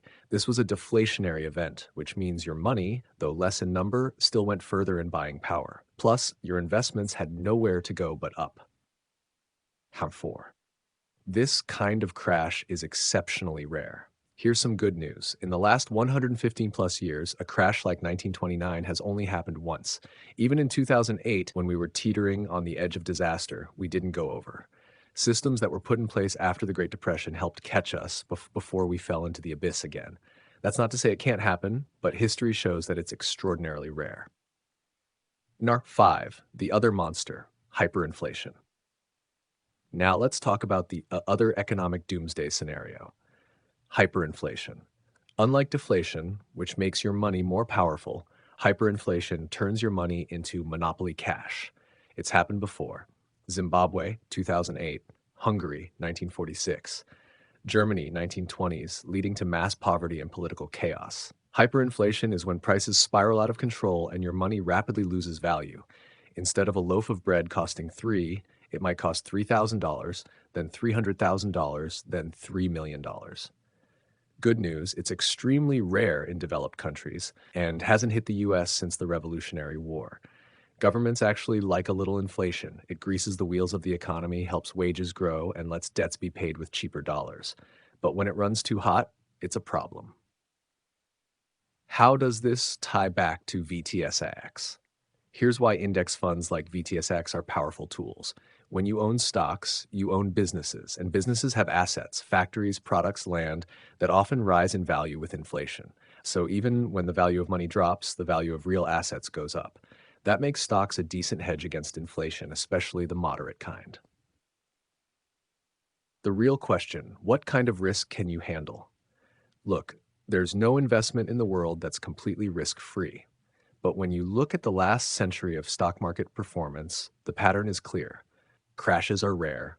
Growth is constant. So you have to ask yourself, do you want to spend your life fearing a once-in-a-century disaster, or do you want to join the long, steady march of wealth building? Final takeaway. You don't have to fear the big ugly event. You just have to be prepared for it. Stick to these 3 timeless principles. 1, spend less than you earn. 2, invest the difference in low-cost index funds like VTSAX. 3, avoid debt and stay the course, no matter what the headlines scream. Yes, storms may come, but if your ship is built right, you'll weather them and sail straight into financial freedom. Action step. Take a breath, zoom out, and remind yourself, you're not investing for tomorrow, you're investing for the long run. The next time the market dips, remember, it's not a disaster. It's a sail. Keep buying, keep holding, keep going. Chapter 10, Keep It Simple, Considerations and Tools. Let's start with a simple truth. Simple is powerful. Simple is easier to follow. Simple is more likely to make you wealthy. And yet, the world of money and investing is filled with noise. People throwing around big words, complicated charts, and slick products that promise everything. It's overwhelming, and for most of us, completely unnecessary. Because here's the secret nobody profits from telling you. You don't need complex investments to build wealth. You just need a simple plan, a calm mindset, and a few smart tools. In this chapter, we're going to strip investing down to its essentials. No fluff, no jargon, just the core ideas and tools that will put you ahead of 80%, maybe even 90% of all investors out there, including the so-called pros. And best of all, it'll take almost none of your time. Why simple beats complicated? Since ancient times, think Babylon and beyond, people have tried to invent investments, not just for themselves, but to sell to others. And when someone's trying to sell you something, you better believe they're going to make it sound special, even if it's not. Many modern investments are made to sound complex on purpose. Why? Because complexity creates confusion. Confusion creates dependence, and dependence makes money for someone else. Let's be clear. The more complex an investment sounds, the more likely it is to cost you money, and the more it makes for the company selling it to you. That's why this book and this chapter especially is about giving you the power to say, no thanks, I've got this. The only three things you need to consider before you invest a single dollar, ask yourself three simple questions. One, where am I on my financial journey? Are you building wealth, working and saving, or preserving it, living off your investments? Two, how much risk can I handle? Can you sleep at night if the stock market drops 20%? Or do you need your ride to be a little smoother? Three, what's my timeline? Are you investing for a few years or for decades? Hint, it's probably decades, even if you're 60. These three questions shape how you invest. And guess what? They'll change over time. You might be in your 30s and ready to take big swings, or in your 50s, craving stability. Maybe you want to retire early, or maybe you're rejoining the workforce after a break. Life moves, and so should your plan. Let's walk through a few key mindsets to help you answer these. There's no such thing as no risk. Many people think the safest place for money is a savings account. It feels secure. No ups and downs, no stress. But here's the danger: inflation. If you hide $10,000 in your mattress or a low-interest bank account for 20 years, it'll still be $10,000 when you come back, but might only buy half as much. That's a guaranteed loss in purchasing power. On the flip side, investing in stocks means you'll ride a roller coaster, but over time, that ride goes up. Stocks help your money grow faster than inflation. They help you build wealth, not just store it. So, while there's no perfect safety anywhere, you get to choose your type of risk: the slow bleed of inflation or the bumpy ride of long-term growth. Your age doesn't always equal your stage. You don't magically switch to preservation mode when you hit 65. You might retire early, take a career break, or change goals at 45 with how, or you might work into your 70s doing something you love. What matters is your stage, not your age.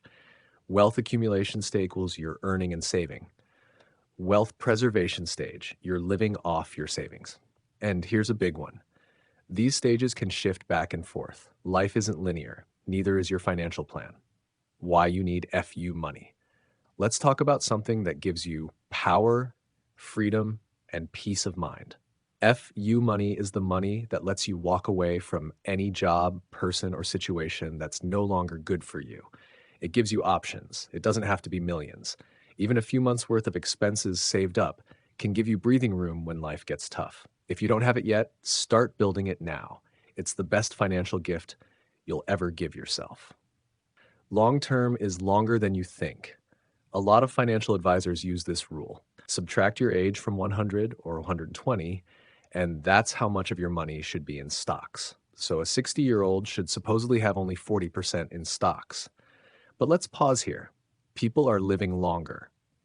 Many 60-year-olds have 30 more years ahead. That's a long time. And during that time, inflation will keep nibbling away at your money. If you want your money to grow, last, and maybe even support others after you're gone, your kids, grandkids, or causes you care about, you'll need to keep thinking long term. The only three tools you really need. Okay, now let's build your financial toolbox. Ready? You only need three tools. That's it. 1. VTSAX, your growth engine. This is the Vanguard Total Stock Market Index Fund. Think of it as owning tiny pieces of thousands of American companies all at once. No guessing, no picking winners. You just ride the entire US economy. This is your wealth builder and your inflation fighter. 2. VBTLX, your smooth ride. This is the Vanguard Total Bond Market Index Fund. Bonds don't grow as fast as stocks, but they help smooth out the wild ups and downs. If stocks are the gas pedal, bonds are the seat belt. This is your income generator and your volatility buffer. 3. Cash, your cushion. Cash is great for daily needs and emergencies. It won't grow much, but it gives you flexibility and peace of mind. When markets drop or surprises come, cash is your safety net. We keep ours in a high-yield online savings account like Ally. It's easy, insured, and pays more than traditional banks, usually. If money market funds start paying more again in the future, we'll switch. TAC your mix equals your choice. How much of each tool you use depends on your comfort level. Want more growth and are okay with some bumps? Put more in VTSAX. Want a smoother ride even if it means slower growth? Add more to VBTLX and cash. There's no perfect formula, just a thoughtful balance that works for you. Final thoughts. We live in a noisy world, full of financial experts, flashy apps, and shiny promises. But wealth doesn't come from complexity, it comes from clarity. Simple is not just easier, it's smarter and more powerful than you think. So here's your action step. Action step, build your simple toolbox, set up 3 buckets. VTSAX for growth, VBTLX for stability, cash for life's curveballs. Then adjust the mix based on your stage, your risk comfort, and your long-term goals. You don't need to chase the next hawk or listen to talking heads on TV. You've got the tools. You've got the mindset. Now go build your simple path to wealth. In the next chapters, we'll dive deeper into how index funds and bonds work, plus some easy strategies to put it all together. Stay with me. This journey's just getting good. Chapter 11, Index funds are really just for lazy people, right? Let's be honest. At first glance, index funds sound kind of boring. They don't promise flashy wins. They don't come with bragging rights at the next dinner party. And let's face it, if you told your cousin you invested in every company in the stock market instead of picking the next big thing, they might roll their eyes and say, that's just for lazy people. But here's the truth. Index investing isn't lazy. It's brilliant. It's not about doing less. It's about doing what actually works and consistently. The myth of trying harder. Over the years, I've had people tell me, JL, your advice is great for the average person. They'll say that if you're really smart or willing to put in the time, you can do better. That if you hustle harder, read the market better, and follow the right experts, you can beat the index. Let me tell you what that is. Total garbage. The Jack Bogle Revolution. Back in Chapter 7, we met one of my heroes, Jack Bogle, the founder of Vanguard and the father of index investing. He created a way for everyday people, people like you and me, to invest in the entire stock market with just one simple fund. And here's what Jack, who spent over 6 decades in the business, once said. I've never met anyone who can consistently beat the market, not in 61 years, not once. That's from a man who sat at the top of the investing world, and I agree with him 100%. Why indexing wins? Again and again. Here's the deal. Picking winning stocks sounds exciting, but the odds, they're tiny, like lightning strike tiny. When you invest in an index fund, you're buying a piece of every major company, the good ones, the bad ones, and the next Apples or Amazons before anyone even knows they're the next big thing. That might sound average, but it's actually the smartest strategy around. Why? Because it works repeatedly, reliably, cheaply over decades. Even the professionals can't beat it, and they try with your money. Let's talk psychology. So if indexing is so great, why do so many people resist it? Here are a few big reasons.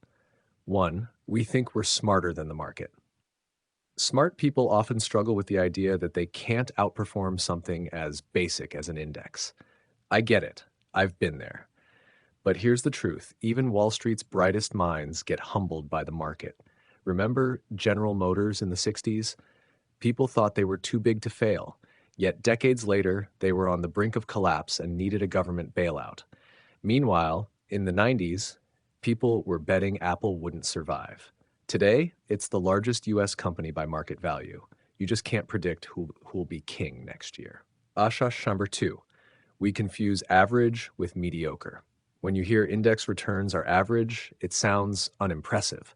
But average here doesn't mean mediocre. It means you're earning the market's total combined return, and that puts you ahead of 80% and 99% of the professionals over time. That's right. By investing in a simple total market fund like VTSAX, you're likely to beat nearly everyone else, every year, for decades.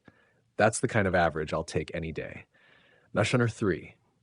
The media loves a good story. Headlines love heroes. This fund crushed the S&P 500. That investor tripled their money.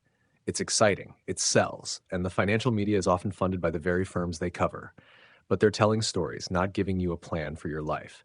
Investing isn't a sprint, it's a marathon. The people who chase returns often trip, fall, and lose years of progress.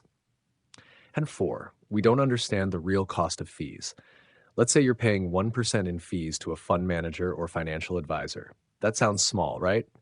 But once you're living off your investments, you'll probably aim to withdraw just 4% a year to keep your portfolio healthy.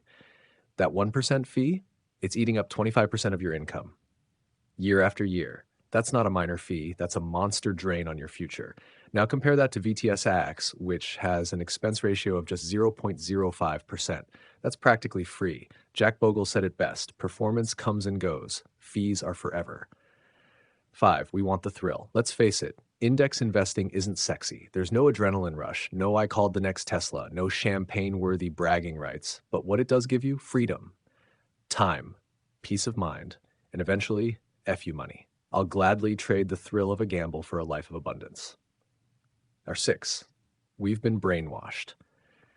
There's a trillion-dollar industry telling you that you need them. Financial advisors, stock analysts, flashy newsletters, talking heads on CNBC, all whispering or shouting, you can beat the market. You just need our strategy. They profit when you believe you can't do this on your own. But you can. That's the beauty of index investing. It's simple. It's powerful. It works. The Bruce Lee test. Years ago, my martial arts instructor gave me a lesson I never forgot. He said, before you try some fancy high kick in a street fight, ask yourself, am I Bruce Lee? If not, keep your feet on the ground. Same thing applies to investing. Before you start picking stocks or trying to beat the market, ask, am I Warren Buffett? If the answer is no, and it probably is, keep your investing simple. Stick with index funds. Stay grounded. Bottom line. I don't love index funds because they're easy. I love them because they work. If there were a better strategy, even if it took more effort, I'd do it. But putting in more effort for worse results? No thanks. Your takeaway action step. Open a low-cost brokerage account. Fidelity, Vanguard, or Schwab are great places to start. Then invest in a total market index fund like VTSAX or FFSKAX. Don't try to be a hero. Be smart. Be consistent. Let your money do the heavy lifting. Indexing isn't about being lazy. It's about being free. Chapter 12, Bonds, the steady hand in your wealth journey. So far, we've spent a lot of time talking about the stock market, those amazing little slices of ownership in companies that build our wealth over time. Stocks are the growth engine. They're exciting, powerful, and yes, a bit of a roller coaster. But what happens when you want a smoother ride? That's where bonds come in. Let's take a calm breath and talk about the quiet, dependable cousin of stocks, bonds. Why bonds even matter. Imagine your financial journey as a cross-country road trip. Stocks are the high-speed highways that get you there fast, but they have some bumpy patches. Bonds are the scenic, slower roads that smooth out the bumps and give you peace of mind. They don't grow your money as aggressively as stocks, but they help balance things out. They give you a bit of income, a bit of stability, and even act as protection when certain parts of the economy go sideways, specifically when deflation hits. Stocks protect you against inflation when prices rise. Bonds help protect you against deflation when prices fall. They're the yin to stocks' yang. Stage 1, what bonds do for you. Let's keep this simple. Bonds pay interest, kind of like rent for lending out your money. They're usually less volatile than stocks. Some types of bond income are tax-free, like municipal bonds, free from federal tax and often from state tax too. U.S. Treasury bonds, free from state and local taxes. Nice perks, right? Stage 2. What the heck is a bond? Think of it this way. Stocks equals you own part of a company. Bonds, you loan your money to a company or the government and they promise to pay it back with interest. So if inflation is rising, your bond income becomes worth less over time. But in deflation, when prices fall, the money you get back is actually worth more. That's why bonds help protect your portfolio in a downturn. Stage 3, the smart way to own bonds. If you're like most people, the idea of picking individual bonds sounds as fun as watching paint dry. Good news, you don't have to. Instead, we use something like VBTLX, Vanguard's Total Bond Market Index Fund. This fund spreads your money across thousands of high-quality bonds from different sectors and timeframes. That means less risk of one bad bond tanking your investment. No need to research individual companies. Built-in diversification, aka peace of mind.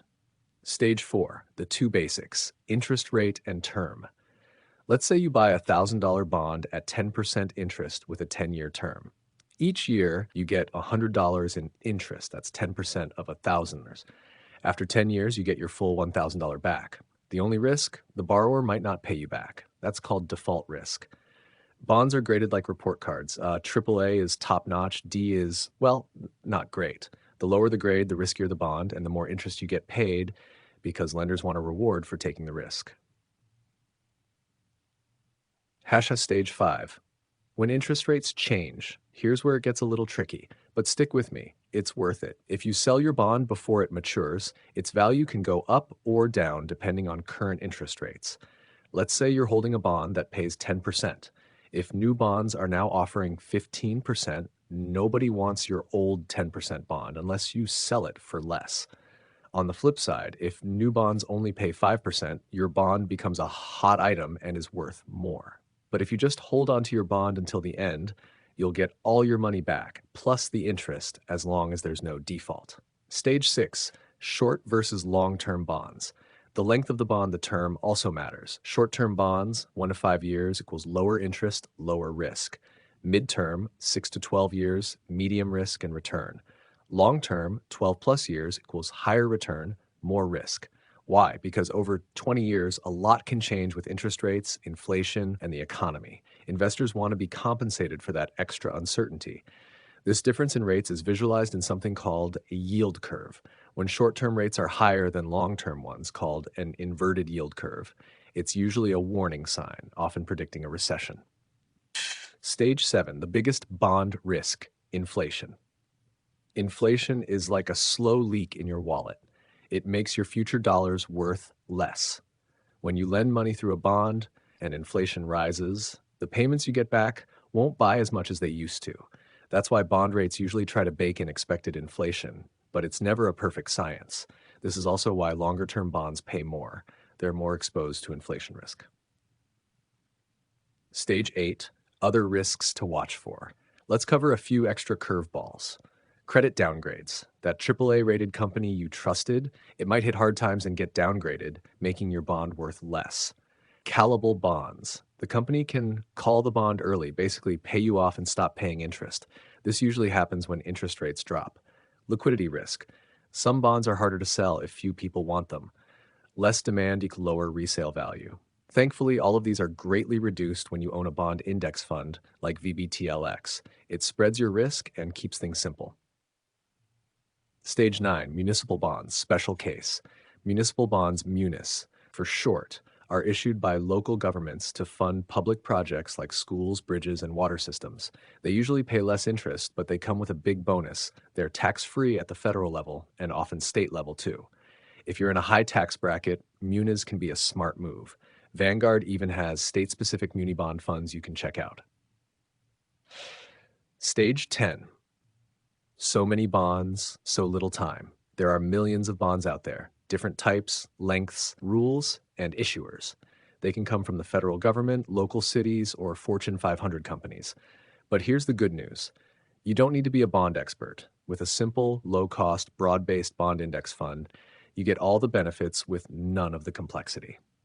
Your takeaway: keep it simple, keep it safe. Bonds aren't flashy, they're not exciting, but they're essential. They smooth the ups and downs of your stock investments. They provide income, and they give you peace of mind when the market goes wild. You don't need to master bond lingo or chase hot picks. Just own a low-cost total bond market index fund like VTSAX and let it quietly do its job. Action step. If you're building your investment portfolio, add bonds through a low-cost index fund. Consider your risk tolerance and life stage. If you're younger and more aggressive, you might hold fewer bonds. Closer to retirement, bonds can be your best friend. Keep it simple, keep it steady. That's the path to wealth. Chapter 13, Portfolio Ideas to Build and Keep Your Wealth. All right, now that we've laid the foundation, the mindset, the strategy, and the tools, let's roll up our sleeves and get to the really exciting part. What should your actual portfolio look like? How do you build your wealth? And just as importantly, how do you keep it?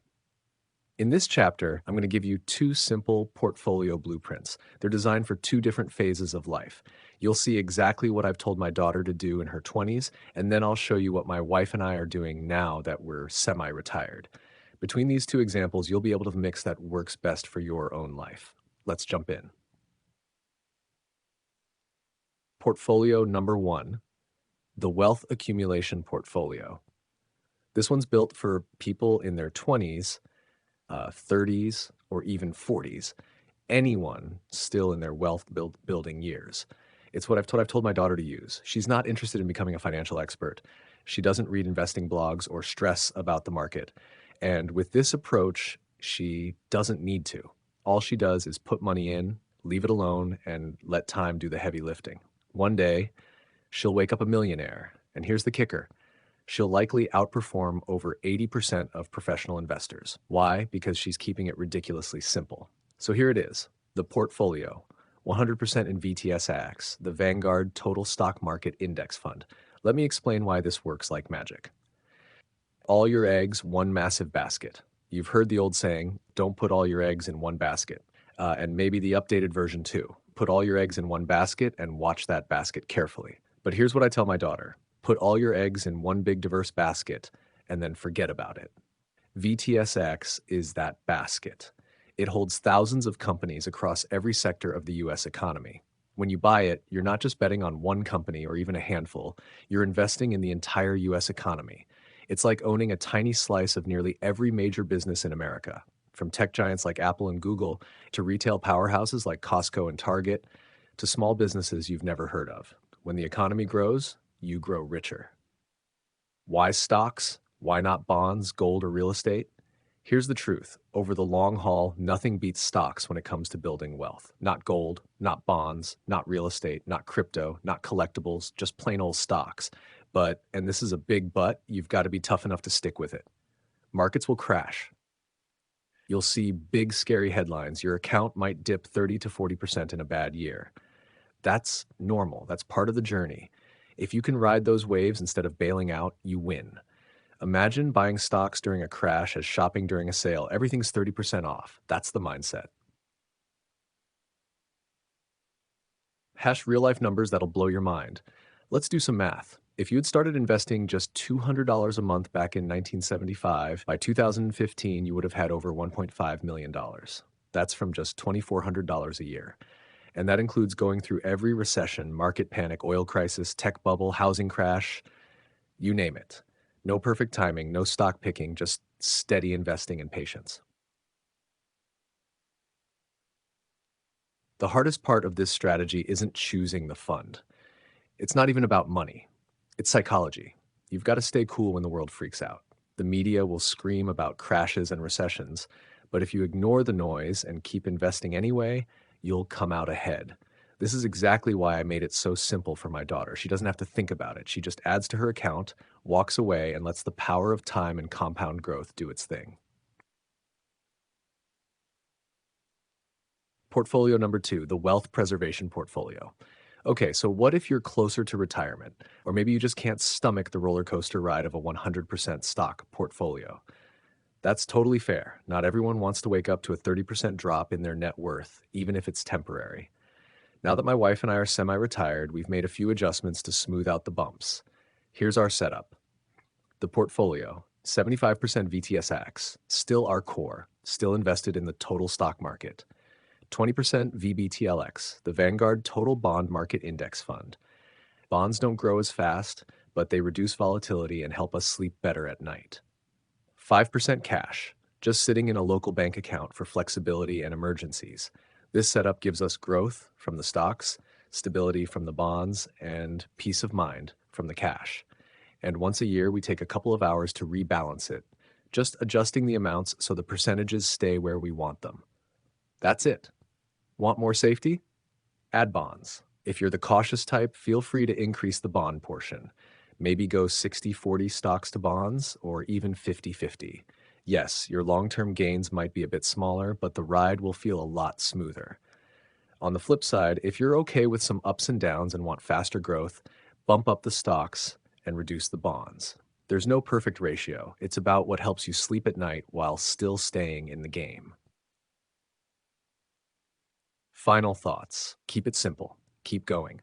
Both of these portfolios work because they follow the same key principles. Keep your costs low, stay diversified, ignore the noise, keep investing regularly, let time work its magic. Whether you're 25 or 65, the path is simple. Not always easy, but always simple. Takeaway for today. Pick a simple portfolio. Start investing consistently. Don't panic when the market gets rough. Stay the course. That's how you build and keep real wealth. You don't need fancy strategies or insider tips. You just need a calm mind, a solid plan, and a long-term view. Real simple path to wealth. Chapter 14, Choosing Your Investment Mix, Finding the Balance That Works for You. Life is all about balance, isn't it? Too much hustle and you burn out. Too much relaxation and your goals slip away. Investing is no different. It's a dance between growth and stability, between risk and peace of mind.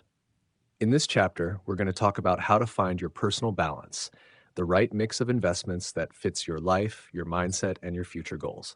Let's break it down, plain and simple. The 2 life stages of investing. Imagine your financial life as a journey with 2 major phases. 1, wealth accumulation, when you're working and building your nest egg. 2, wealth preservation, when you're retired or close and living off what you've built. That's it. 2 simple stages. And for each stage, we'll focus on just 2 types of investments. VTSAX, Vanguard Total Stock Market Index Fund. It owns a tiny piece of every U.S. publicly traded company. It's your growth engine. VBTLX, Vanguard Total Bond Market Index Fund. This one adds stability to your portfolio and acts as a cushion when the stock market gets rocky. Let's explore each stage and how you might want to build your mix, your asset allocation. Stage 1, building wealth, your working years. Here's the deal. If you're young, earning money, and saving regularly, this is the time to go all in on VTSAX. That's right, 100% stocks. Why?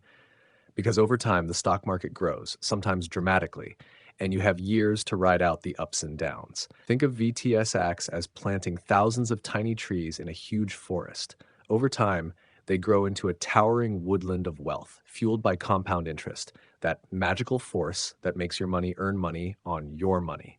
And since you're adding money each month, you're automatically buying more shares when the market dips. That's called dollar cost averaging, and it smooths out the bumps. Stage 2, preserving wealth, aka life after paychecks. Once you stop working and start relying on your investments for income, the game changes. Now, you want stability. This is when bonds, like VBTLX, enter the picture. Just like your paycheck used to give you a sense of security, bonds act as the steady hand in your portfolio. They don't grow as fast, but they're reliable when the stock market goes wild. A simple mix? You might start with something like 80% stocks, 20% bonds, and adjust as needed from there.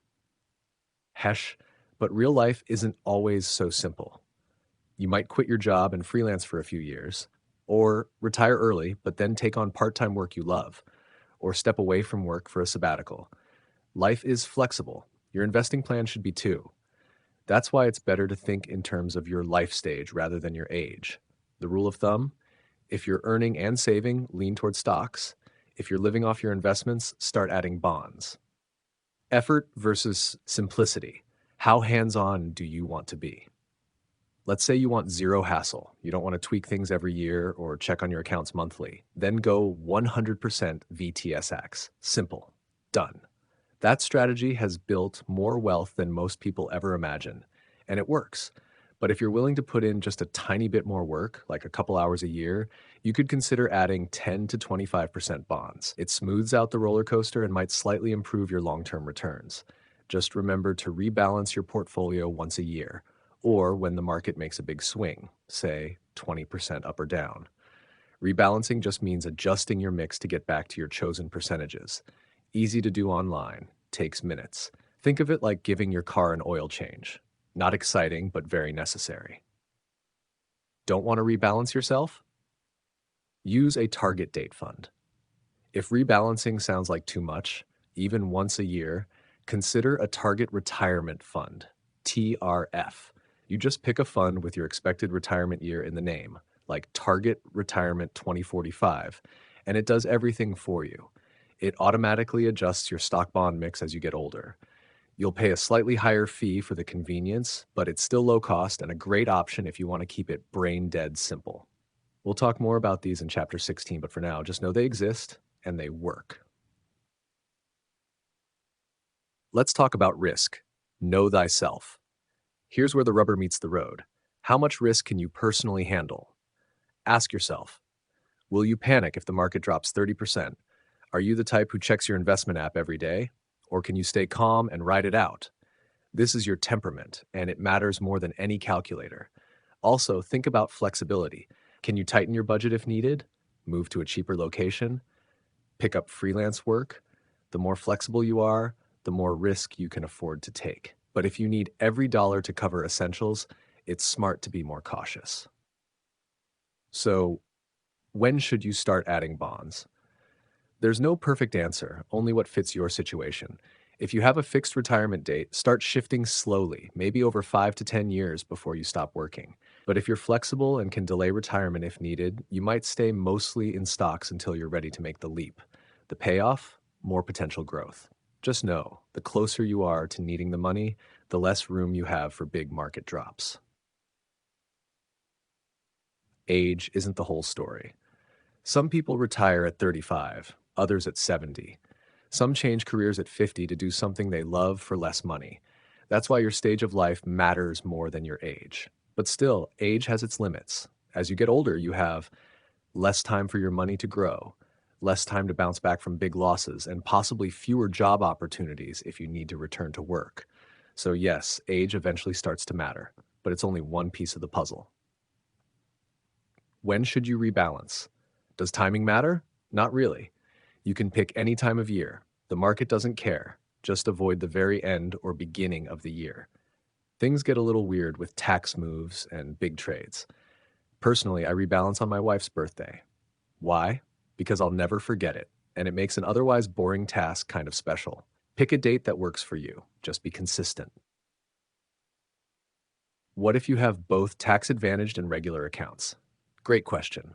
Ideally, you want to hold your bonds in tax-advantaged accounts, like an IRA or 401k, because bonds produce regular interest income, and the IRS loves to tax that. Your stocks, like VTSAX, are better in regular accounts since they grow more efficiently and have lower tax impact. When rebalancing, sell and buy within tax-advantaged accounts whenever possible to avoid creating a tax bill. If you do have to sell in a taxable account, try to do it in a year when you've got capital losses. You can use those to offset gains and even write off up to $3,000 against your regular income. One warning, be careful not to repurchase the same stock or fund within 30 days, or the IRS will call it a wash sale and erase your tax benefit. Does rebalancing more often help performance? Investment companies will often say yes, but in reality, the difference is tiny. Even Jack Bogle, the founder of Vanguard, said rebalancing is more of a personal choice than a proven strategy. He didn't do it himself. We still rebalance once a year, but if you skipped it entirely, you'd probably be fine. Just don't obsess over tiny percentage changes. The big picture, your mix, your way. So that's it. You've got 2 stages of investing, 2 simple funds, a few tools to manage your mix, and most importantly, the ability to build a portfolio that fits your life, not anyone else's. This isn't about being perfect. It's about being consistent, thoughtful, and honest with yourself. Takeaway, build your balance. If you're still working and saving, stick with 100% VTSAX, or consider adding a bit of VBTLX if you want a smoother ride. As you approach retirement, start shifting toward a mix that feels right to you. Want zero maintenance? Use a target retirement fund. Want a little more control? Rebalance once a year. Just remember, the simplest path is usually the best one. In the next chapter, we'll answer the question almost every investing guide tackles: why don't we include international stocks?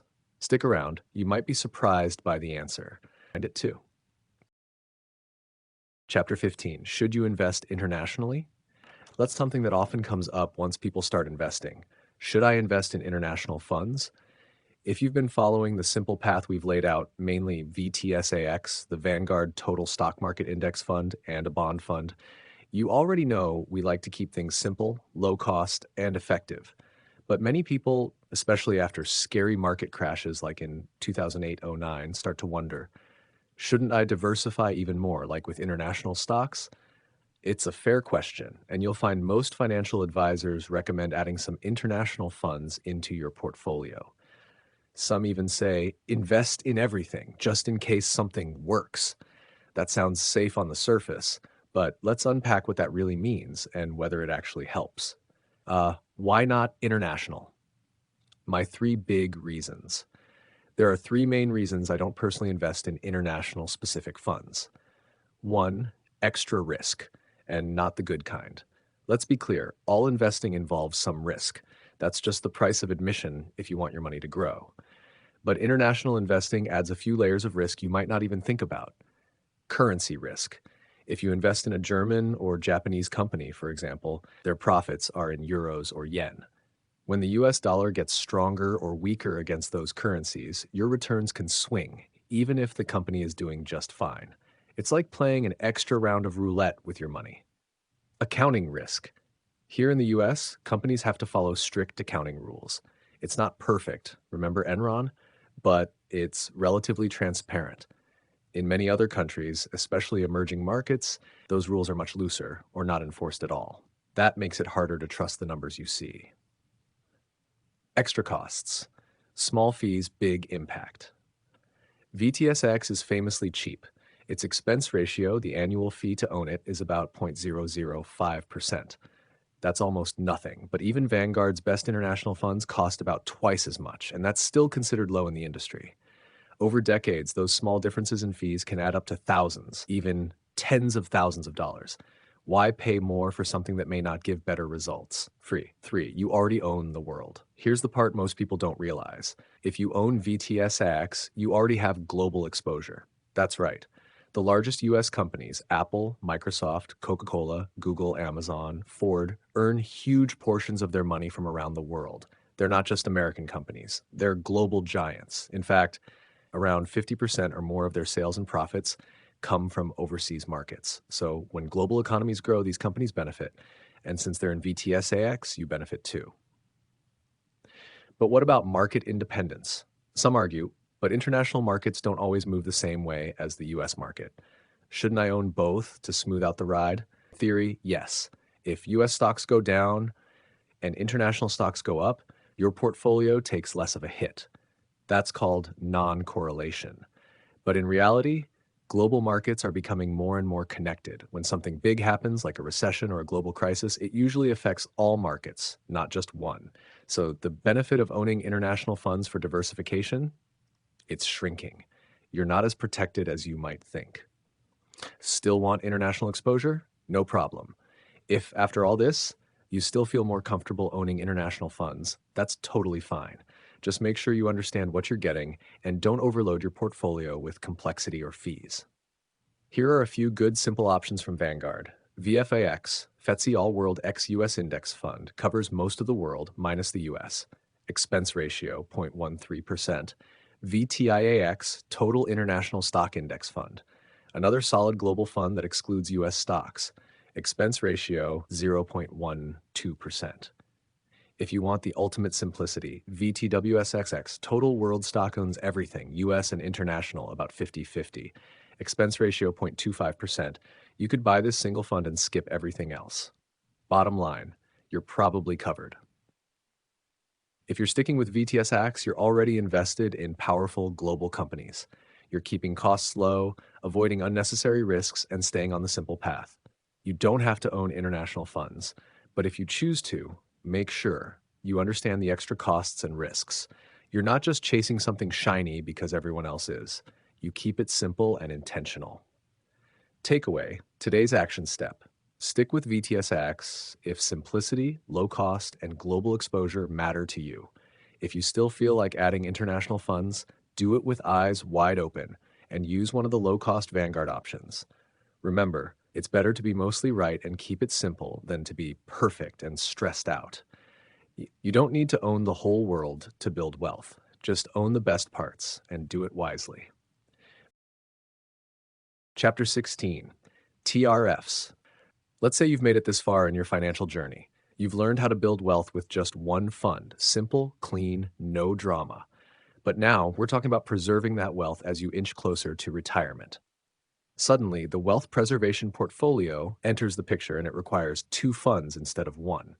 And maybe you're thinking, wait, W funds? I got to manage those, rebalance every year. I barely manage my calendar. How am I going to handle this? Or maybe you're still wondering, shouldn't I have some international exposure too? Friend, I hear you. You've got a full life to live. You've got books to write, businesses to build, places to see, families to raise, and maybe some sandy beaches calling your name. The last thing you want is to stress over asset allocations, rebalancing, or whether your portfolio is too aggressive or too conservative. So let me introduce you to the absolute simplest way to invest wisely and sleep soundly. Target retirement funds, or TRFs for short. What are TRFs? Imagine you pick one single investment fund, drop money into it as you go through life, and never worry about adjusting it ever again. That's exactly what a TRF does. And Vanguard, which we've talked about before as one of the most trustworthy low-cost investment companies, offers a whole lineup of these TRFs. Here's how it works. You go to Vanguard.com, please open your app to see this link, and you'll find a list of TRFs labeled by retirement year, from Target Retirement 2010 all the way to Target Retirement 2060. There's even one for folks already retired. You just pick the fund that matches the year you plan to retire. So if you're 35 now and plan to retire at 65, maybe you choose Target Retirement 2055. Then you just invest in it regularly, automatically if possible. And that's it. No rebalancing, no market timing, no complicated decisions. It's like the set it and forget it version of investing. What's inside a TRF? These funds are what's called funds of funds. Sounds fancy, but it just means they're built out of several other funds, all carefully selected and balanced to fit your retirement timeline. In Vanguard's case, the building blocks are Total Stock Market Index Fund, covers US stocks, Total Bond Market Index Fund for stability and income, Total International Stock Market Index Fund for global exposure, Total International Bond Market Index Fund for global fixed income. If you're closer to retirement, the fund also adds short-term inflation-protected securities, which help protect your money from losing value due to inflation. Here's the cool part. As time passes, the fund automatically becomes more conservative. It gradually shifts from being stock-heavy, more growth, to bond-heavy, more safety. You don't have to lift a finger. It's all done for you. What about costs? TRFs have slightly higher fees than a single index fund like VTSAX, which has an expense ratio of about 0.05%. TRFs fall in the range of 0.14% to 0.16%. Still, that's incredibly low in the investment world. And for the convenience and simplicity they offer, that small fee is worth it for a lot of people. Any downsides? Some say TRFs become too conservative too early. Others say they stay too aggressive for too long. But in my view, Vanguard strikes a good balance. Still, here's a neat little trick. If you want your TRF to be a bit more aggressive, more stocks, less bonds, just choose a fund with a later retirement date than your actual plan. If you want it to be more conservative, choose an earlier one. For example, if you plan to retire in 2045 but want to play it safer, pick Target Retirement 2040. Want to lean into growth? Go with 2050 instead. Simple. Now, I still lean toward building my portfolio using individual index funds like we've talked about in earlier chapters. Here's why. 1. Even lower fees. The fewer moving parts, the lower your costs. 2. More control. I don't feel the need for international funds beyond the US total market. VTSAX gives me plenty of global exposure through multinational companies like Apple and Google. 3. Tax optimization. With separate funds, I can keep bonds in tax-advantaged accounts and save on taxes. That said, if you're not super into managing all that and want the simplest route, TRFs are an excellent choice. Where can you find TRFs? You'll likely find TRFs as investment options in your 401k or 403b plans at work, and they're especially effective there because those accounts are already tax sheltered. That means the dividends from stocks and the interest from bonds can grow without being taxed year to year. Even better, some employers automatically enroll you into a TRF based on your age. Boom, you're already on the path. So what should you do? If you want an investing strategy that's dead simple and still extremely effective, if you don't want to think about asset allocation, rebalancing, or when to switch funds, and if you want to avoid the drama of trying to beat the market, then target retirement funds are your best friend. They're the ultimate one decision portfolio. You make one choice, pick your retirement year, and let it ride. That's the beauty of TRFs. It's wealth building without the hassle. Final takeaway. If you're looking for the easiest possible way to invest well for the long haul, choose a TRF that matches or adjusts to your retirement goals, invest in it regularly, and relax. It's not just simple, it's smart. This is the simple path to wealth at its absolute simplest. Action step, go to your retirement account, like your 401k, 403b, or IRA, look for a target retirement fund that matches your timeline, and consider switching to it if you want a stress-free, automatic, and powerful long-term strategy. You've got this. Let's keep walking the path together. Chapter 17, what if you can't buy VTSAX or even Vanguard? So you've been hearing me talk a lot about VTSAX, Vanguard's Total Stock Market Index Fund. And maybe you're thinking, okay, sounds great, but what if I can't actually invest in that? Maybe you're just starting out and that $10,000 minimum investment feels like a mountain. Or maybe your 401k at work doesn't even offer Vanguard funds. Heck, maybe you live outside the US and Vanguard just isn't an option at all. Don't worry, you're not stuck. There are plenty of good alternatives. Let's break it all down. What really matters isn't the name, it's the portfolio. Let's get one thing clear up front. VTSAX is just one way to invest in a total stock market index. That means it gives you exposure to almost every single publicly traded company in the US, from Apple to the little companies you've never heard of. It's simple, diversified, and super low cost. But guess what? VTSAX isn't the only door to that same party. Vanguard actually offers different versions of the same portfolio. They just have different names, formats, or minimum investment amounts. Here are your VTSAX alternatives. Same pie, different slice. If you're investing as an individual, VTSAX Admiral shares, minimum $10,000, expense ratio 0.05%. VTSMX investor shares, minimum $3,000, expense 0.17%. VTI ETF version, no minimum, expense ratio 0.05%. What's an ETF? Think of it like a stock version of a fund. You can buy and sell it anytime during market hours, and you don't need thousands of dollars to start. The only thing to watch out for is trading fees or spreads. Some brokers charge commissions to buy or sell ETFs, so double check if yours does. If not, VTI is a fantastic option. Same portfolio, same low cost. If you're investing through a workplace retirement plan, like a 401k, sometimes your company offers institutional versions of Vanguard funds. These are typically for big dollar retirement plans, but here's what they might look like. VITPX, expense ratio 0.02%, VITNEXpense, or VTSAX, expense ratio 0.04%. All of these invest in the same stock market portfolio as VTSAX. If you see these in your 401k, that's gold. You're still on the simple path. But what if your 401k doesn't offer Vanguard at all? Good question. Even if Vanguard isn't in your employer's plan, don't skip investing, especially if there's a company match involved. That's free money. Always grab it. Here's your checklist. Look for a low-cost index fund, ideally one that tracks the total stock market or the S&P 500.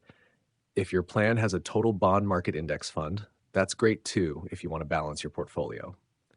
Target retirement funds, TRFs, can also be a solid choice, especially if you want to set it and forget it. Just check the fees. Some companies charge a lot more than others.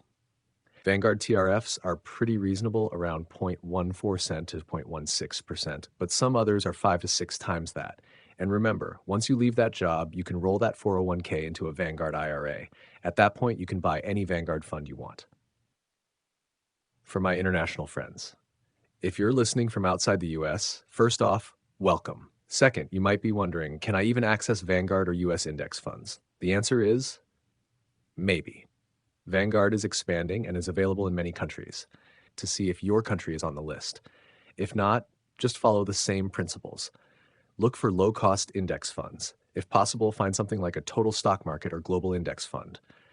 If you can't get a US-focused fund like VTSAX, then a worldwide index fund might be your best bet.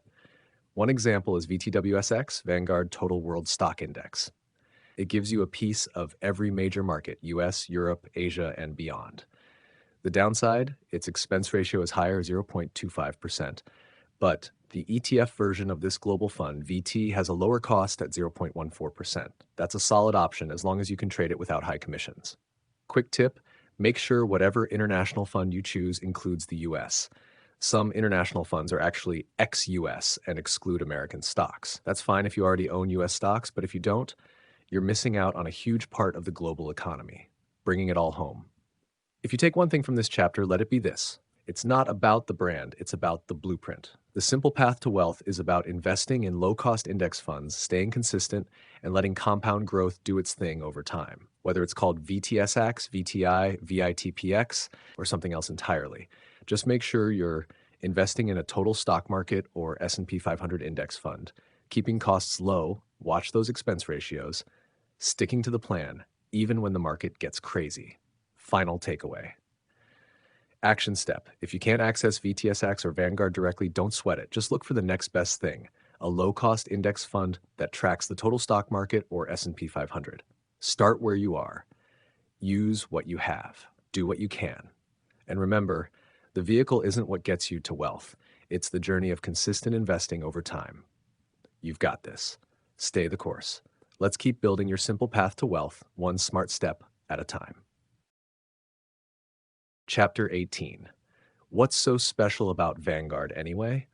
So, by now you've probably noticed that I talk about Vanguard a lot. In fact, I strongly suggest, unless you have absolutely no other choice, that you invest only with Vanguard. Now, anytime someone makes a bold recommendation like that, it naturally raises questions.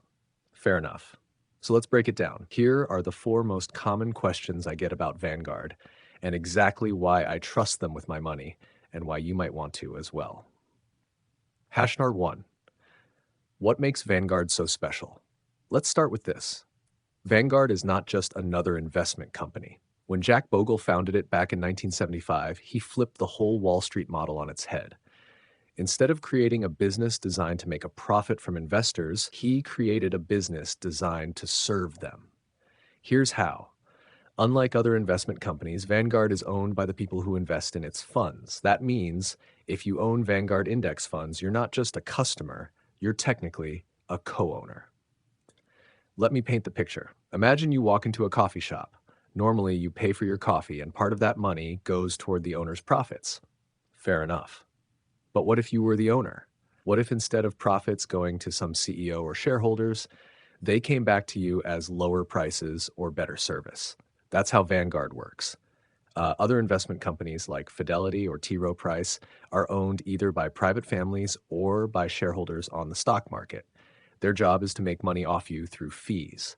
The higher the fees, the more they earn. With Vanguard, there are no outside owners. You are the owner, so there's no incentive to raise fees unnecessarily. They aim to run at cost, which basically means they charge only what it takes to operate and nothing more. And this really matters. Let's talk about expense ratios for a second. These are the fees you pay just to keep your money in a mutual fund. The industry average is about 1%. Vanguard's average? Just 0.18%. That difference might sound tiny, but over 30 or 40 years, it's massive. It could mean the difference between retiring comfortably or wondering where all your money went. So yes, Vanguard is different because their interests are your interests, and that's a rare thing in the financial world. 2.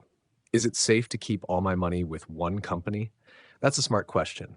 And here's the thing. When I say I keep all my investments with Vanguard, I don't mean I'm putting my money into Vanguard, the company. I'm investing in the funds they manage, like VTSAX, the Total Stock Market Index Fund, or VBTLX, the bond fund. These funds are actually separate legal entities. Think of Vanguard as the building and the mutual funds as tenants. If the building burns down, the tenants still have their own stuff, safely locked away in fireproof safes.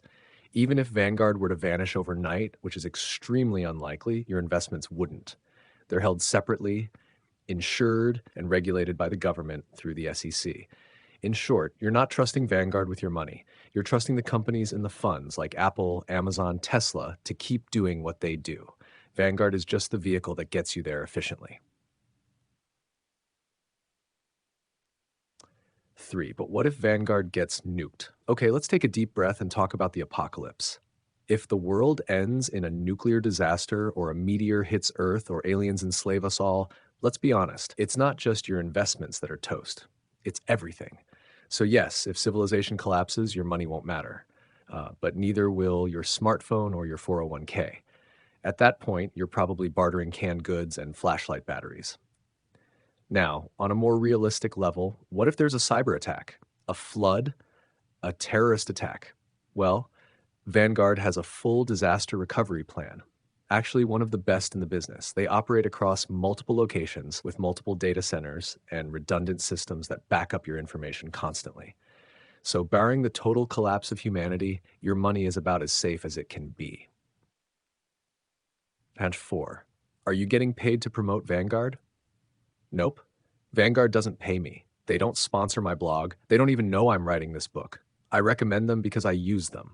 I recommend them because their model makes sense. And because it works.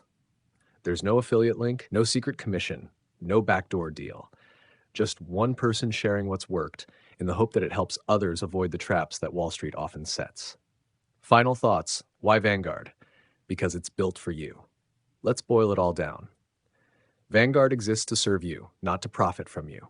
Its unique structure puts your interests first. It keeps costs low, way lower than almost everyone else. It's safe, well-regulated, and designed to weather just about any storm that doesn't involve alien invasions.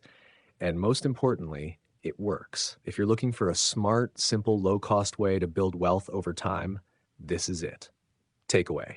If you're just getting started, open a Vanguard account. Choose a total stock market index fund like VTSAX.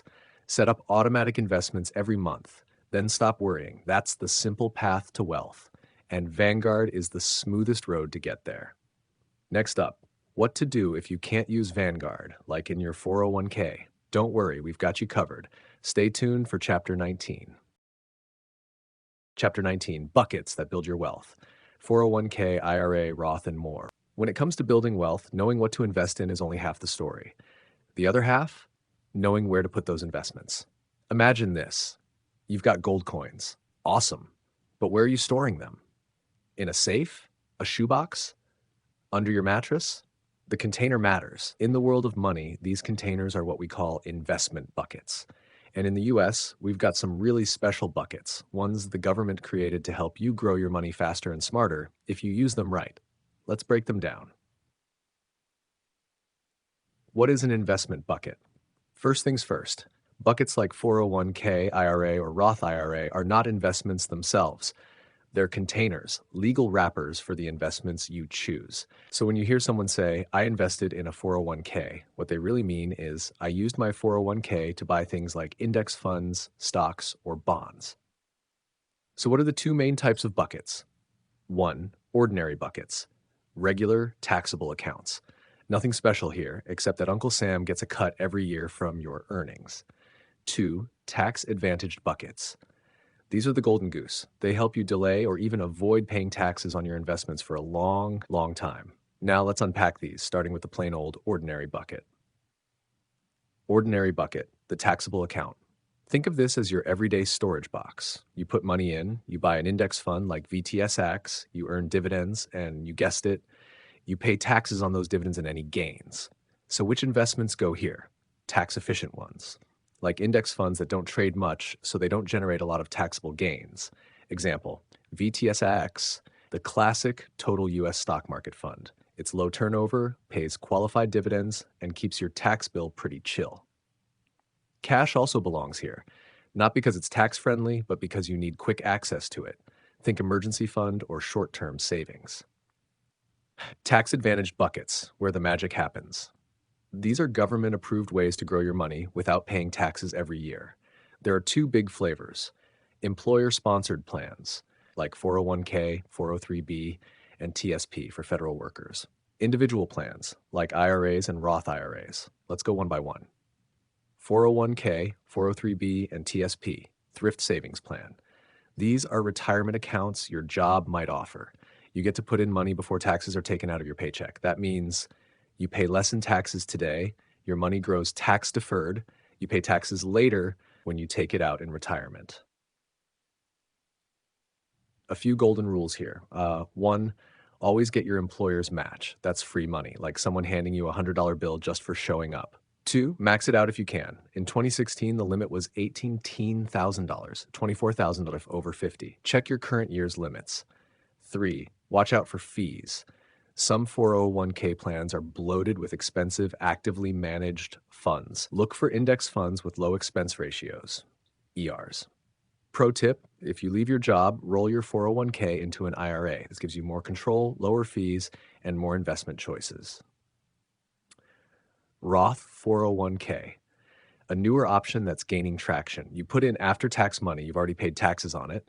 Your money grows tax-free, and you can withdraw it tax-free in retirement. It's like planting a tree that grows fruit for decades, and you'll never owe a dime on the harvest. But remember, you still have to follow rules about when you withdraw to avoid penalties. Had TSP, government employees, listen up. If you work for the federal government or military, you've got the TSP, Thrift Savings Plan. Think of it as a 401k on steroids. TSPs have ultra-low fees, lower than Vanguard in some years, a handful of solid index funds, easy-to-understand options like the C Fund, S&P 500, and L funds, target date funds. If you have access to a TSP, take full advantage of it. And unlike other plans, it might actually be better to leave your money in TSP after you leave your job due to the insanely low fees.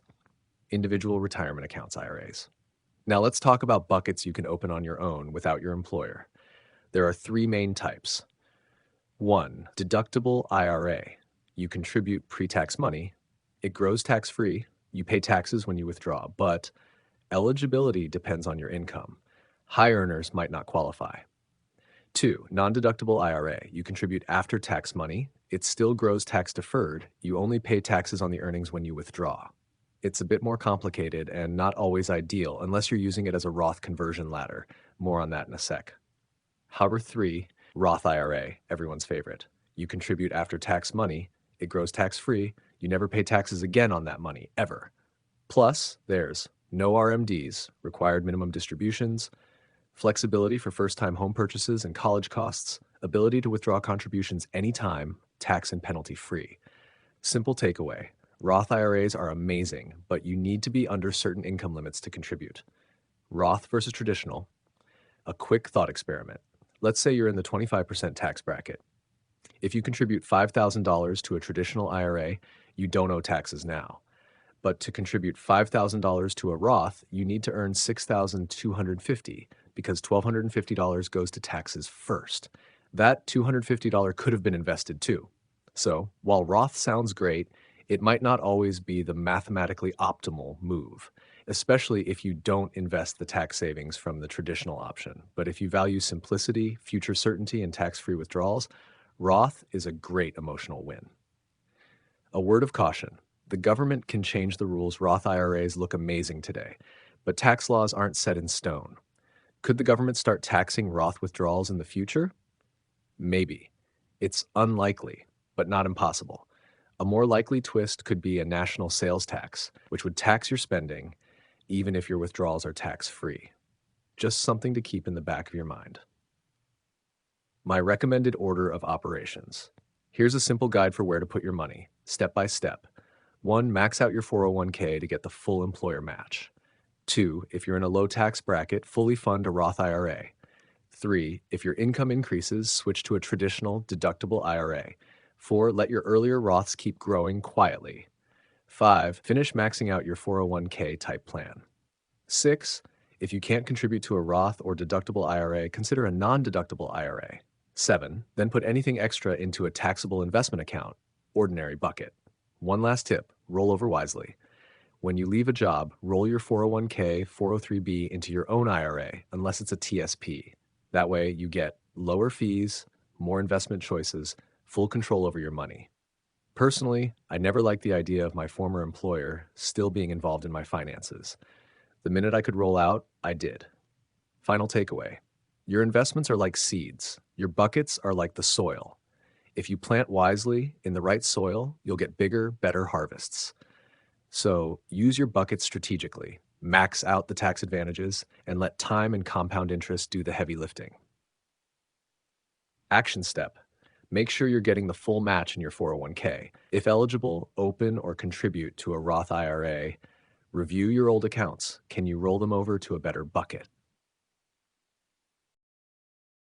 Chapter 20. The RMD Surprise. When the taxman comes knocking. Imagine this. One day you wake up at 70 and a half years old, vibrant, retired, and hopefully living the good life. Maybe you're sipping coffee on your porch, thinking about your next travel adventure, or simply enjoying the peace of your well-earned freedom. You've done everything right. You worked hard, saved diligently, and invested wisely. A big chunk of your wealth is likely sitting in tax-advantaged retirement accounts, IRAs, 401ks, maybe even a 403b.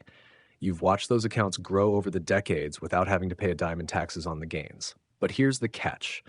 That word tax deferred, it was never a permanent freebie. It was just a delay. And now Uncle Sam is ready to collect. What are RMDs and why do they matter? At age 70 half, now 73 under current laws, but let's roll with the original idea. The government says, okay, enough waiting. It's time to start taking some money out and paying taxes on it. These mandatory withdrawals are called required minimum distributions, or RMDs, and they aren't optional. If you skip them or don't withdraw enough, the IRS doesn't just give you a slap on the wrist, they'll hit you with a 50% penalty on the amount you were supposed to withdraw. So if you missed a $10,000 RMD, they'll take $5,000. Yep, half your money. That's not a fine you want to pay. The only account that avoids RMDs, Roth IRAs. Another reason they're such a powerful tool. Why RMDs can sting, especially for wealth builders. If you've been following the simple path to wealth, chances are your retirement accounts could be worth a lot by the time you reach RMD age. And here's where the problem begins. The government's withdrawal formula might force you to pull out large amounts each year, whether you need the money or not. And since these withdrawals count as taxable income, they could push you into higher tax brackets. That means you'll not only owe taxes, but you might owe a lot of them. Let's look at a hypothetical. Scenario, someone born in 1945 has $1,000 in their retirement account. Assuming an 8% return, here's what their RMDs might look like. At age 70, $39,000. At 75, $57,000. At 80, $82,000. At 85, $116,000. At 90, $154,000. Even as they're withdrawing big sums, their account keeps growing because the remaining balance is still invested. Sounds good, right? But here's the downside. Every dollar withdrawn is taxed, and large RMDs can easily push someone into a higher tax bracket, especially when combined with Social Security, pensions, or other income streams. Understanding the tax brackets. Let's simplify tax brackets using a stair-step analogy. Imagine your income fills up buckets. The first bucket is taxed at 10%, the next one at 15%, then 25%, and so on. You don't pay the same rate on your entire income, only on the portion that spills into the higher buckets. So even if your RMD pushes you into a new bracket, only the amount that goes over the threshold gets taxed at that higher rate. Still, when your RMDs get big, you could end up with a serious tax bill every single year. Can you avoid this ugly surprise? Maybe not entirely, but you can manage it. Let's talk strategy. 1. Use the retirement tax window. If you retire before 70 half, there's often a sweet spot between your last paycheck and your first RMD. During these years, your income might be low, and that's a golden opportunity. Let's say you retire at 60. You've got about a 10-year window to intentionally withdraw money from your traditional IRA or 401k while you're in a lower tax bracket, say 15% instead of 25% or higher later. Even better, move those withdrawals into a Roth IRA. That's called a Roth conversion. And while you'll pay taxes now, the money grows tax-free forever, and you'll never have to take RMDs from it. 2. Be proactive, not reactive. Don't wait for the IRS to force your hand. Sit down with a tax planner or financial advisor and run some numbers. Use online RMD calculators like those from Vanguard, Fidelity, or T. Rowe Price to estimate your future distributions and taxes. You might find that it makes sense to shrink your traditional accounts before age 70 half by converting portions to Roth or simply taking withdrawals while taxes are still relatively low. A quick example. Let's break it down with a simple real-world example. Retired couple, married, both age 60, income from investments, $50,000, room in 15% tax bracket, up to $96,000. Strategy. They can withdraw or convert up to $46,000 more to reach $96,000 and only pay 15% in taxes. That's a win. They reduce their future RMDs, shift money into a Roth, and lock in a low tax rate, all before Uncle Sam tightens the rules at 70 half. So what should you do? It all boils down to being aware and planning ahead. There's no one-size-fits-all answer. But here's what matters. Know about RMDs before they surprise you. Use low-income years to your advantage. Consider partial Roth conversions early. Watch your tax brackets and plan accordingly. Don't ignore the penalties. Missing RMDs is expensive. Final takeaway action step. If you're within 10 to 15 years of retirement, look at your tax-deferred accounts. Use an RMD calculator to see what your withdrawals could look like and start planning now. The earlier you act, the more flexibility you have, and the less of a tax bite you'll feel later. Your financial freedom isn't just about saving and investing, it's also about smart withdrawal planning. Master that, and you'll be way ahead of the game. Chapter 21, HSAs, your secret weapon for wealth, not just medical bills. Imagine this. There's a financial account out there that gives you a tax break when you put money in, lets your money grow tax-free, and then, even better, lets you take that money out without paying a penny in taxes, as long as it's for medical expenses. Sounds too good to be true, right?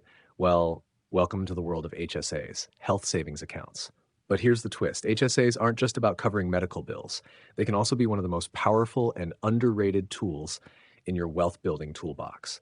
Let's unpack this together. The rise of high deductible plans.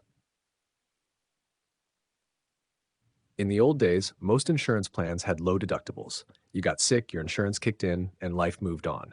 But as healthcare costs have exploded, insurers had to make changes.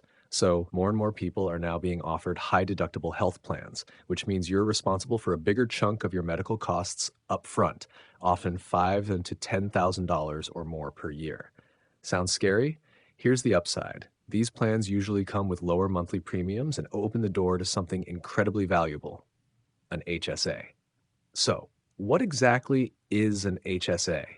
Think of an HSA like an IRA for healthcare, but with a few unique superpowers.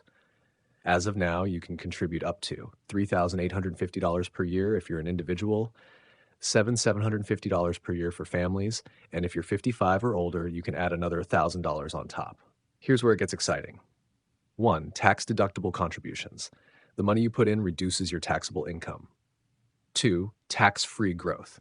Invest your HSA in things like low-cost index funds, think VTSAX and all that growth, completely tax-free. 3. Tax-free withdrawals. When you use it for qualified medical expenses, you don't pay a dime in taxes pulling the money out. Yes, that's triple tax advantaged. There's literally no other account that does all three. Real-life analogy. Your HSA is like a secret garden picture. Your HSA like a garden. You plant seeds, your contributions, and with time, sunshine, aka compound interest and patience, it grows. The best part? When you need it. Say for a root canal or eye surgery, you just harvest what you need and the rest keeps growing. Or even better, what if you didn't harvest it at all? The power move. Use your HSA like a stealth IRA. Here's where the real strategy kicks in. Let's say you've got a high deductible health plan and qualify for an HSA. You fully fund it every year. But instead of using it for today's medical bills, you pay those bills out of pocket if you can afford to and save the receipts. Why? Because as long as you've got the documentation, you can reimburse yourself later, even years or decades down the line. So in the meantime, your HSA money stays invested, quietly growing tax-free. When you're ready, say you're 55, 60, 70, you can pull out that money using the old receipts, and boom, a tax-free payday. It's like giving your future self a refund. And here's the cherry on top. Once you hit age 65, you can use your HSA for anything, not just medical expenses. You'll just pay regular income tax like a traditional IRA, but no penalties. HSA versus FSA, don't get them confused. Quick note, an HSA is not the same as an FSA, flexible spending account. With an FSA, it's use it or lose it. If you don't spend the money you contributed that year, it disappears. With an HSA, your money rolls over forever. It's yours, just like your Roth or 401k. Key benefits at a glance. Let's break it down one more time. Use pre-tax dollars to fund your HSA. Invest the money and let it grow tax-free. Withdraw tax-free if it's for qualified medical expenses. Keep your money forever. No forced spending each year. Pay for your spouse's and dependents' medical expenses. After age 65, withdraw for anything, just like an IRA. Pass it to your spouse tax-free if you die. It's like getting the best of a Roth and a traditional IRA all rolled into one. That's not just smart finance, it's financial ninja level strategy. Action step, how to use this in real life. 1. Get a high deductible health plan if it makes sense for you and is available. 2. Open an HSA, preferably one that allows you to invest, not just park the money in cash. 3. Fully fund it every year, even if you have other investment accounts. 4. Pay out of pocket for smaller medical bills, if you can, and save those receipts. 5. Invest your HSA funds in something long-term, like index funds. 6. Let it grow quietly, like a hidden retirement backup plan. Final takeaway. Your HSA isn't just a piggy bank for prescriptions. It's a powerhouse investment account hiding in plain sight. If you've got access to one, don't just use it to pay medical bills. Turn it into your secret weapon for early retirement, health freedom, and long-term wealth. You'll thank yourself years from now, especially when your money is working for you, even while you're lying on a beach or hiking a mountain, healthy, happy, and financially free. Stay smart, stay intentional, and remember, wealth isn't just about what you earn. It's about what you keep, grow, and use wisely. Let your HSA do the heavy lifting. Chapter 22, Putting the Simple Path to Wealth into Action. Let's get real for a minute. We've covered a lot in this book. How to think about money, how to invest, what to avoid, and how to build your path to financial independence. But you might be wondering, okay, sounds good on paper, but how do I actually do this in real life? That's a fair question. And instead of giving you vague ideas or just more theory, in this chapter, we're going to walk through a real-life example. A case study. A young man, just 26 years old, reached out and asked, how do I put all this into action? His story will show you how the simple path can be applied step by step. Let's meet him. Meet the case study, 26, debt-free, and ready to build wealth. Here's what he shared. He just graduated college. He landed a solid job earning $70,000 a year. He has zero debt, no student loans, no credit card debt. He's saving 24% of his income, building up an emergency fund. And he wants to start investing. His grandparents had the foresight to set up an investment account when he was born. Today, that account has grown to $35,000, although it's been managed by a financial advisor and spread across 12 different mutual funds, some better than others. He wants to take control. He's considering moving everything into VTSAX, Vanguard's total stock market index fund, and even starting a Roth IRA. He's contributing to his 403b plan at work, and his employer matches 2.5%. Smart, right? Now he's asking, how do I put all the pieces together? What goes where? How do taxes work? Should I invest every month or wait? Let's break it down. First things first, gratitude. Before we jump into numbers, let's pause and give a round of applause to his grandparents. They didn't just give money. They gave this young man a head start in life, a $35,000 gift that will one day bloom into millions if handled right. So if someone helped you get a head start, a parent, grandparent, mentor, take them to dinner. Say thank you. Seriously, generosity like that deserves recognition. The foundation, let's look at what he's got. $35,000 in an investment account, $70,000 salary, saving 24% of his income, $16,800 a year, no debt, 403b plan with employer match, wants to open a Roth IRA and invest in VTSAX. Sounds like he's already winning. Now let's help him build a strategy to grow his wealth. Step 1, pick the right investment. He's interested in VTSAX, and that's the perfect choice. VTSAX is Vanguard's total stock market index fund. When you own it, you own a tiny piece of almost every publicly traded company in the US, from Apple to Starbucks to small town banks. It's low cost, diversified, and simple. Just one fund gives you exposure to the entire US stock market.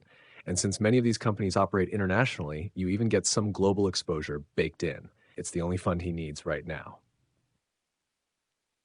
Step 2. Know your buckets. Now that we've picked the investment, let's figure out where to put it. Think of your investment accounts like buckets. Each has its own rules and tax advantages. Number 1. 403B, the employer plan. This is like a 401k, but for nonprofit or public sector employees. He's putting in 3% and his employer matches 2.5%. That's free money. Never leave it on the table. He should keep contributing to his 403B and choose VTSAX if it's available. It's tax deferred, meaning he doesn't pay taxes now. He'll pay later in retirement. 2. IRA, personal retirement account. Next up, he should max out his IRA. In 2025, the limit is $6,500 or $7,500 if you're 50 plus. This gives more tax advantages and flexibility in investment choices. He can open one at Vanguard and choose VTSAX or VTSMX, a version with a lower minimum investment. 3. Ordinary brokerage account. No tax breaks, but flexible. This is where his $35,000 currently lives. When he sells the mutual funds to move to VTSAX, he might owe some capital gains taxes. But honestly, the amount is small compared to the long-term benefits. Don't let taxes paralyze you. Plus, this account is fully liquid, no age limits or penalties. Great for early retirement access or other big goals. Step 3. Automate your contributions. After he finishes building his emergency fund, he'll have $1,000 per month to invest. Here's what he can do. 1. Automatically contribute to his 403B each paycheck. 2. Set up auto transfers to his IRA and brokerage account with Vanguard. 3. Don't worry about timing the market. Just invest consistently. This is called dollar cost averaging, and it's powerful because it removes emotion from the process. Automation is like setting your GPS. You only need to input the destination once. After that, the car knows where to go. Option 1, 24% savings rate. Let's run some numbers. He's saving 24% of $70,000 equals $16,800 per year, $2,100 into the 403B, plus employer adds $11,750, $5,500 into the IRA, $9,200 left. He can invest this in his 403B or in the brokerage account. Now, just the $35,000 from his grandparents alone, if invested in VTSAX and left alone for 40 years, could grow to over $2 million, even without adding another penny. Add in his annual contributions, and the results are massive. That's the magic of compound growth. Think of it like a snowball rolling downhill, gathering more and more as it goes. Option 2, 50% savings rate. Now, let's say he gets serious and decides to save half his income, $35,000 per year, $2,100 to 403B, match added by employer, $5,500 to IRA, $15,900 to max out the rest of his 403B, remaining $11,500 into his brokerage account. This is the rocket fuel of wealth building. If he does this, he'll hit financial independence faster, maybe even by his mid-30s. Living on $35,000 might sound tough, but it's actually more than what 99% of the world lives on. If he can live simply now, his future self will thank him in a big way. Lifestyle inflation, the silent killer. One more tip, when your salary increases, don't increase your lifestyle. Increase your savings instead. That $200 a month raise, put it toward investments. Over time, you won't even feel it, but your bank account will. Build the habit of living on less now, and wealth becomes automatic. Final takeaway, keep it simple. Stay the course. This case study proves something powerful. You don't need a fancy degree in finance to build wealth. You just need discipline, a good plan, and the patience to let time do its thing. Pick one great fund, VTSAX. Use your tax-advantaged accounts, 403B, IRA, automate your contributions, live below your means, stay consistent. That's it. That's the simple path to wealth in action. And one day, if you follow it, you might find yourself setting up $35,000 accounts for your grandkids, just like his grandparents did for him. Action step. If you haven't yet, open your investment accounts today. Start with one, a Roth IRA with Vanguard. Fund it with whatever you can afford. Automate it, choose VTSAX, set it, forget it. Let time do the rest. You're on the path now, keep walking. Chapter 23, Why I Don't Like Investment Advisors. Let's talk about something that might ruffle a few feathers, but needs to be said. Investment advisors. Now, on the surface, they seem like the heroes of the financial world: suits, charts, confidence, and promises of financial freedom. But here's the truth most people don't hear. The vast majority of investment advisors will cost you more than they help you. That's not a personal attack. It's just how the system works. The big business of your money. Managing other people's money is a huge industry. We're talking billions of dollars, and it's incredibly lucrative for the people doing the managing. Why? Because money to most people feels complicated, intimidating, overwhelming. So we do what feels safe. We hand it off to someone who knows better. But here's the twist. Investing doesn't have to be complicated. In fact, the simpler your approach, the better your results are likely to be. And guess what? Simplicity doesn't make advisors rich. Complexity does. That's why the financial industry works hard to convince you that you need them, that without their guidance, you'll mess it all up. But with a little knowledge, and we're talking plain, everyday knowledge, you can outperform most of the so-called pros, especially if you stick to low-cost index funds. Let's pull back the curtain. Who are we talking about? When I say investment advisors, I'm casting a wide net. That includes brokers, money managers, financial planners, insurance agents who pose as advisors, and anyone else who earns a living managing your money. Are there honest, hardworking advisors out there who truly put your interests first? Maybe, but they're rarer than a unicorn at a poker game. Because here's the real issue. Hashtag, their interests are not aligned with yours. By design, advisors make more money by recommending investments that cost you more. Expensive mutual funds, complicated insurance products, hedge funds, private placements, annuities, you name it. What pays them the most? Usually what benefits you the least. And unless they're some kind of financial saint, it's just human nature to choose the option that pays better, especially when the client can't tell the difference. Even well-meaning advisors can give terrible advice. And sadly, some aren't well-meaning at all. Just Google Bernie Madoff if you want a chilling reminder of what happens when you hand over control to the wrong person. Let's break down how advisors get paid. There are 4 main ways advisors earn their money, and all of them come with red flags. Number 1, commissions, aka loads. This is the oldest trick in the book. An advisor gets paid every time you buy or sell a specific investment. These are called load fees. Let's say you want to invest $10,000. If your advisor puts you into a fund with a 5.75% commission, and yes, these are still very common, $575 goes straight into their pocket. Only $9,425 gets invested. And you know what? Vanguard index funds, like the legendary VTSAX, don't pay commissions. Which one do you think they'll recommend? Worse, some funds charge a recurring 1% fee every year, just for holding them. Combine that with a high expense ratio, and your investment is bleeding money before it even gets started. Here's a quick example. 5.75% front-end commission, 1% annual advisor fee, 1.5% fund expense ratio. That's 8.25% in costs before your money even has a chance to grow. Meanwhile, VTSAX charges 0.5%. Let that sink in. Oh, and don't even get me started on insurance products like annuities or whole life insurance. They often pay advisors 10% commissions buried deep in the fine print. You won't see it, but you'll feel it. 2. Assets under management, AUM. This model feels more professional. You hand over your portfolio and the advisor takes 1 to 2% every year. That sounds small, right? But wait, if you invested $100,000 for 20 years and earned 11.9% annually, the market average from 1975 to 2015, you'd end up with around $947,000. Now take off 2% per year for advisor fees. You end up with $660,000. That's a difference of nearly $287,000. Gone. That's money you could have used to buy a home, retire early, or pay for your kids' education. Instead, it's sitting in someone else's bank account. Worse still, this model creates subtle conflicts of interest. Your advisor may discourage you from paying off a mortgage or helping your kid through college because it shrinks the amount they manage and their fee. 3. Hourly rates. This is the most transparent option. You pay for the time, like hiring a lawyer or a therapist. No hidden fees, no commissions. But it still comes with challenges. Rates often run $200 to $300 per hour.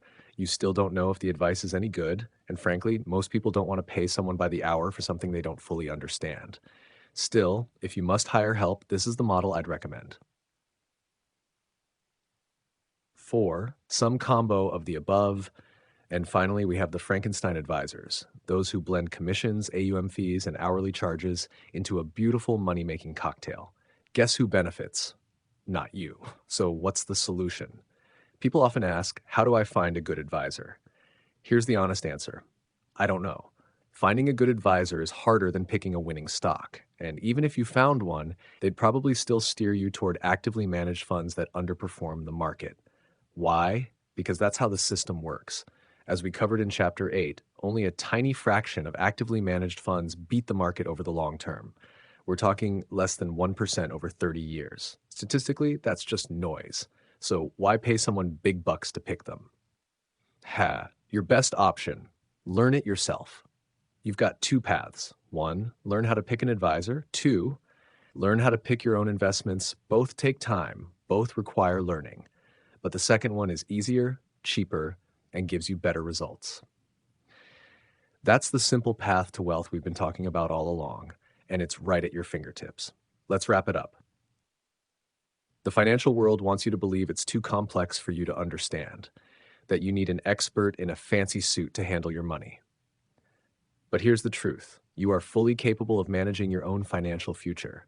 You can learn the basics of index investing. You can automate your savings. You can avoid the sharks in suits who charge big fees for little value, and you can do it all with confidence. Takeaway action step. If you're considering hiring an advisor, pause. First, take just a few hours to learn how to invest in simple, low-cost index funds like VTSAX. Compare that to the cost and outcome of using an advisor. Once you do, you'll probably never look back, because no one, and I mean no one, will care for your money more than you. And the truth is, you've got this. Chapter 24, Jack Bogle and the Truth About Index Funds. Imagine you've spent years trying to build wealth, working hard, saving diligently, and even diving into investing. But despite your best efforts, your money just doesn't seem to grow the way you expected. That was me. Looking back, if I had to pinpoint the single biggest mistake I made on my journey to financial independence, it would be this. I ignored index funds for way too long, and honestly, that one stubborn mistake cost me thousands, possibly hundreds of thousands of dollars in potential wealth. Why? Because I believed all the myths. I argued against index funds. I thought I could do better. I was convinced I was smarter than the market. Turns out, I was just echoing the same bad advice Wall Street has been feeding us for decades. The man who changed the game. Let's talk about Jack Bogle. He's not just the founder of Vanguard, he's the man who revolutionized investing for the average person. Before Bogle came along in the 1970s, the financial world was pretty much a rigged game. Wall Street made money whether you did or not. Fancy suits would sell you complicated funds, charge high fees, and leave you wondering why your portfolio barely moved while theirs kept growing. Then Jack Bogle flipped the entire system on its head. He said, "What if, instead of trying to beat the market, we just own the whole market?" Crazy, right? Actually, it was brilliant. Bogle created the first low-cost S&P 500 index fund, a fund that didn't try to guess which stocks would win or lose, but simply bought a tiny piece of every major U.S. company. No guessing. No gambling, just steady, reliable growth. Wall Street hated him for it. They mocked him, ridiculed him, even called his idea un-American. But guess what? He was right. And over the next 4 decades, the results proved it again and again. So what is an index fund? Think of it like this. Imagine you're at a buffet with 500 dishes. You could try to pick the 3 or 4 best ones, hoping they'll fill you up and taste amazing. Or you could just take a spoonful of everything and guarantee yourself a full plate. Every time. That's what an S&P 500 index fund does. Instead of betting on individual winners, it gives you a slice of the entire market, 500 of the biggest, most successful companies in America. Some will go up, some will go down. But overall, the trend is up. Slow, steady, predictable growth. No guesswork. No drama. The truth Wall Street doesn't want you to know. Now here's the kicker. The reason most people still don't invest in index funds is not because they don't work. It's because there's a massive industry built on convincing you they don't. Actively managed mutual funds, stock picking gurus, flashy new ETFs, complex financial products, they exist for one reason: to make money for the people selling them, not for you. There are more mutual funds in the US than there are actual stocks to buy. Think about that. That's not innovation. That's marketing. Meanwhile, quietly and consistently, index funds keep delivering long-term returns that beat over 90% of those flashy, high-fee alternatives. Even Warren Buffett, yes, that Warren Buffett, has said that when he's gone, the money he leaves for his wife should go mostly into one simple thing: a low-cost S&P 500 index fund, and he specifically recommended Vanguard. Why people still bash index funds? So, if the evidence is so clear, why does anyone still argue against indexing? It comes down to three things: greed, ego, and psychology. 1. Greed. Wall Street makes billions from selling you complexity. If everyone switched to index funds, their gravy train would derail. 2. Ego. Some people just need to believe they can beat the market. It makes them feel smart, even when the data says otherwise. 3. Psychology. We're wired to believe that more activity equals better results. But in investing, the opposite is true.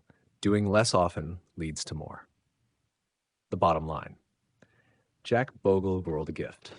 The ability to build real wealth without needing to be an expert, without needing insider info, and without paying a fortune in fees.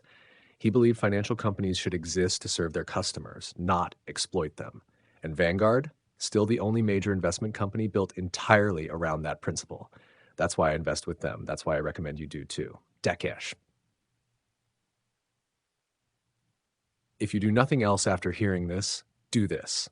Open an account at Vanguard. Put your money in a low-cost S&P 500 index fund like VTSAX or VFIAX. Then leave it alone. Let time, compound interest, and the genius of Jack Bogle do the rest. Remember, you don't need to outsmart the market. You just need to stop letting it outsmart you. Keep it simple. Stay the course, and let your wealth grow while you sleep. Chapter 25, Why I Can't Pick Winning Stocks. Let's be honest, everyone loves the idea of picking a winning stock. It's exciting, it's hopeful, and hey, it feels like just maybe, with a little research and intuition, you'll land the next Apple or Amazon before it takes off. But here's the truth I learned the hard way. I can't reliably pick winning stocks, and neither can you. Before you get discouraged, let me say this. That doesn't make you any less smart, driven, or capable. Even the professionals, the ones with degrees, data, and decades of experience, get it wrong all the time. Let me take you back to the late 80s, when I was sure I could beat the market. I believed if I just avoided the obvious losers, I'd come out ahead. That was the strategy. Then one day, on a business flight, I sat next to a guy who worked for a high-level investment research firm. We hit it off. By the time we landed, I had 3 hot stock tips and a job offer. I picked one of the stocks at random, and wouldn't you know it, the thing tripled in a few weeks. I was hooked. I left a comfortable, well-paying job and took a massive pay cut to join the firm. Why? Because I thought the real money was in the flow of information. I thought I'd found the secret sauce. And I wasn't alone. This firm was packed with some of the brightest analysts in the business, people who were named Analyst of the Year in major financial publications. Each of them specialized in just one or two industries. They didn't just read about companies, they lived them. They knew everything: who the executives were, how the sales teams operated, what customers wanted, what suppliers were saying, and even what the receptionist thought of the new management. They talked to these people daily. You'd think with that level of inside and out knowledge, they'd be unbeatable. But here's the catch. They weren't getting secret information. That's illegal, and it's called insider trading. They only knew when and how information would be released. And just like that, the second any real news hit the public, the stock price adjusted within moments. The edge was razor thin, if it existed at all. Even with their brilliance, their reports, and their deep research, predicting stock performance remained elusive. Now, let's break it down even further. If you've ever worked in a big company, you'll get this. Forecasting in corporations is a game of guesses stacked on guesses. The sales team guesses what customers might buy. Their managers review those guesses and maybe tweak them based on gut feelings. Then upper management adjusts again to make the numbers look good for Wall Street. It's like trying to predict the weather by asking someone who's never been outside. These guesses turn into official forecasts, but they're really just stories told with spreadsheets. So if the executives themselves don't even have a solid grip on the future of their own company, how are we, as outside investors, supposed to? That was a humbling moment for me. I realized that reading a few books and scanning some financial reports didn't mean I had a crystal ball. I wasn't smarter than the professionals. I wasn't even playing the same game. Even the most celebrated fund managers rarely beat the market consistently over time. And when they do, it's often luck, not skill. You've probably heard people say, just read The Intelligent Investor by Benjamin Graham. Do your own analysis. You can be the next Warren Buffett. Well, here's something most people don't know. That book was written in 1949, a time before index funds even existed. The financial landscape was completely different. Even Benjamin Graham himself, later in life, warmed up to indexing.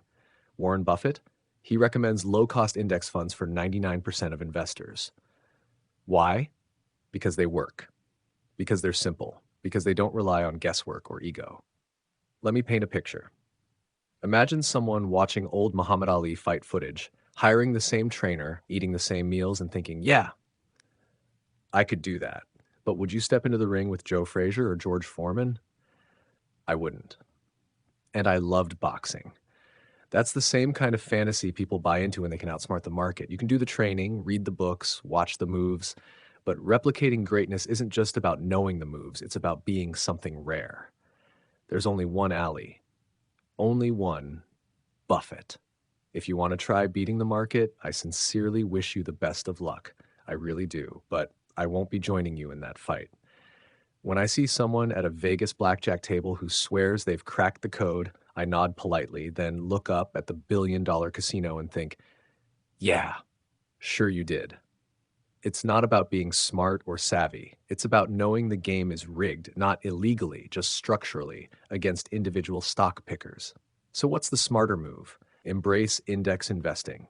Own the whole market. Let the market work for you instead of trying to beat it. Takeaway. You don't need to pick winners. You just need to own the market. Skip the guesswork. Ditch the ego. Invest in a low-cost, broad-based index fund like VTSAX or an S&P 500 ETF, and keep investing steadily. Simple, reliable, stress-free. That's how real wealth is built. Chapter 26. Why I don't like dollar-cost averaging and what to do instead. Let's talk about a scenario we'd all love to face. Imagine you come into a big chunk of money, maybe from an inheritance, the sale of a business, or even a lucky lottery ticket.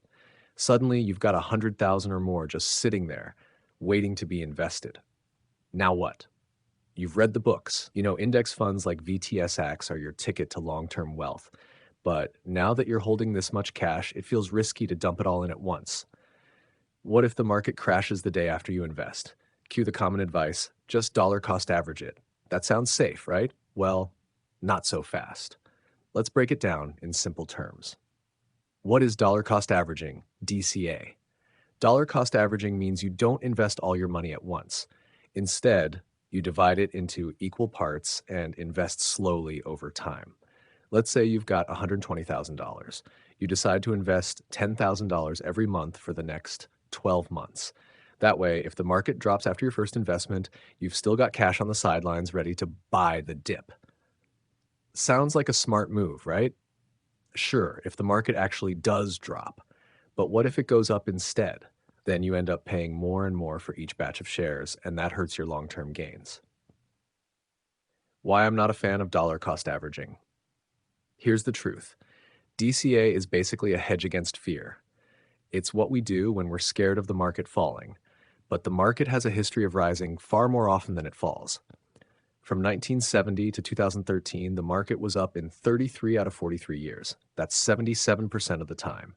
So when you DCA, you're essentially betting on the less likely outcome that the market will drop while you're investing your money. Let's break down the problems with DCA. One, you're betting against the odds. You're by DCAing, you're hoping the market will drop so you can buy in cheaper. But the odds, only 23% of the time does that happen. That means 77% of the time, the market will rise, and you'll end up paying more for your shares. Two, it's just market timing in disguise.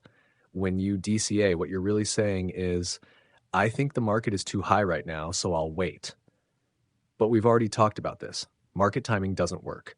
Nobody can predict the perfect time to jump in, not even the pros. Hypercentage French 3, it messes up your asset allocation. When you DCA, a big portion of your money stays in cash while you're waiting to invest. That temporarily shifts your allocation toward cash, even if that's not your actual strategy. If you're not careful, you're no longer following the plan you thought you were. Headhar 4, longer DCA period equals higher risk of missing gains. If you stretch your DCA plan over a long time, say a year or more, you increase the chance that the market will keep rising while you're still on the sidelines. That's money not working for you when it could have been growing. 5, the market could still drop after you're fully invested. Here's the kicker. Even after you've slowly invested everything over months, the market could still drop the very next day. So DCA doesn't protect you forever. It just delays the inevitable emotional roller coaster. French fracking ago. So what should you do instead? Let's go back to the basics. There are really two stages of your financial journey. One, wealth accumulation phase. This is when you're actively working and building wealth. You're likely investing part of your paycheck every month.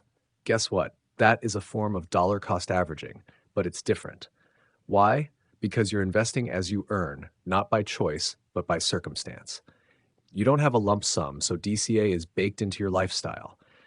But if you do suddenly receive a big pile of money, invest it all at once. Get that money working for you now, not later. Let compound interest do its magic starting today. 2. Wealth preservation phase.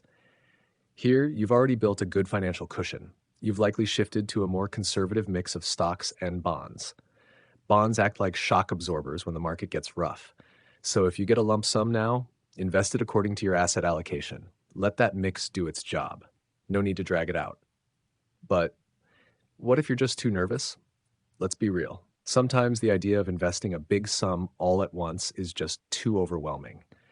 If that's you, and you know you'll lose sleep over it, go ahead and DCA. It's not the end of the world. Just be honest with yourself. You're choosing comfort over optimization, and that's okay. But it's a psychological decision, not a financial one. And knowing why you're doing something is half the battle. Final takeaway.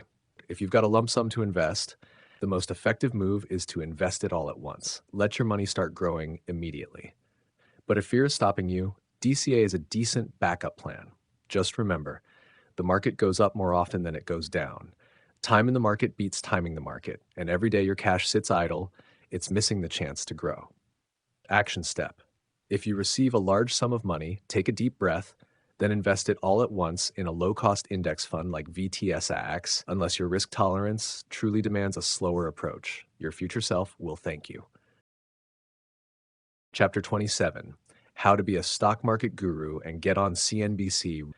Let's say you wake up one morning, sip your coffee, and decide, you know what? I'm going to be a Wall Street guru.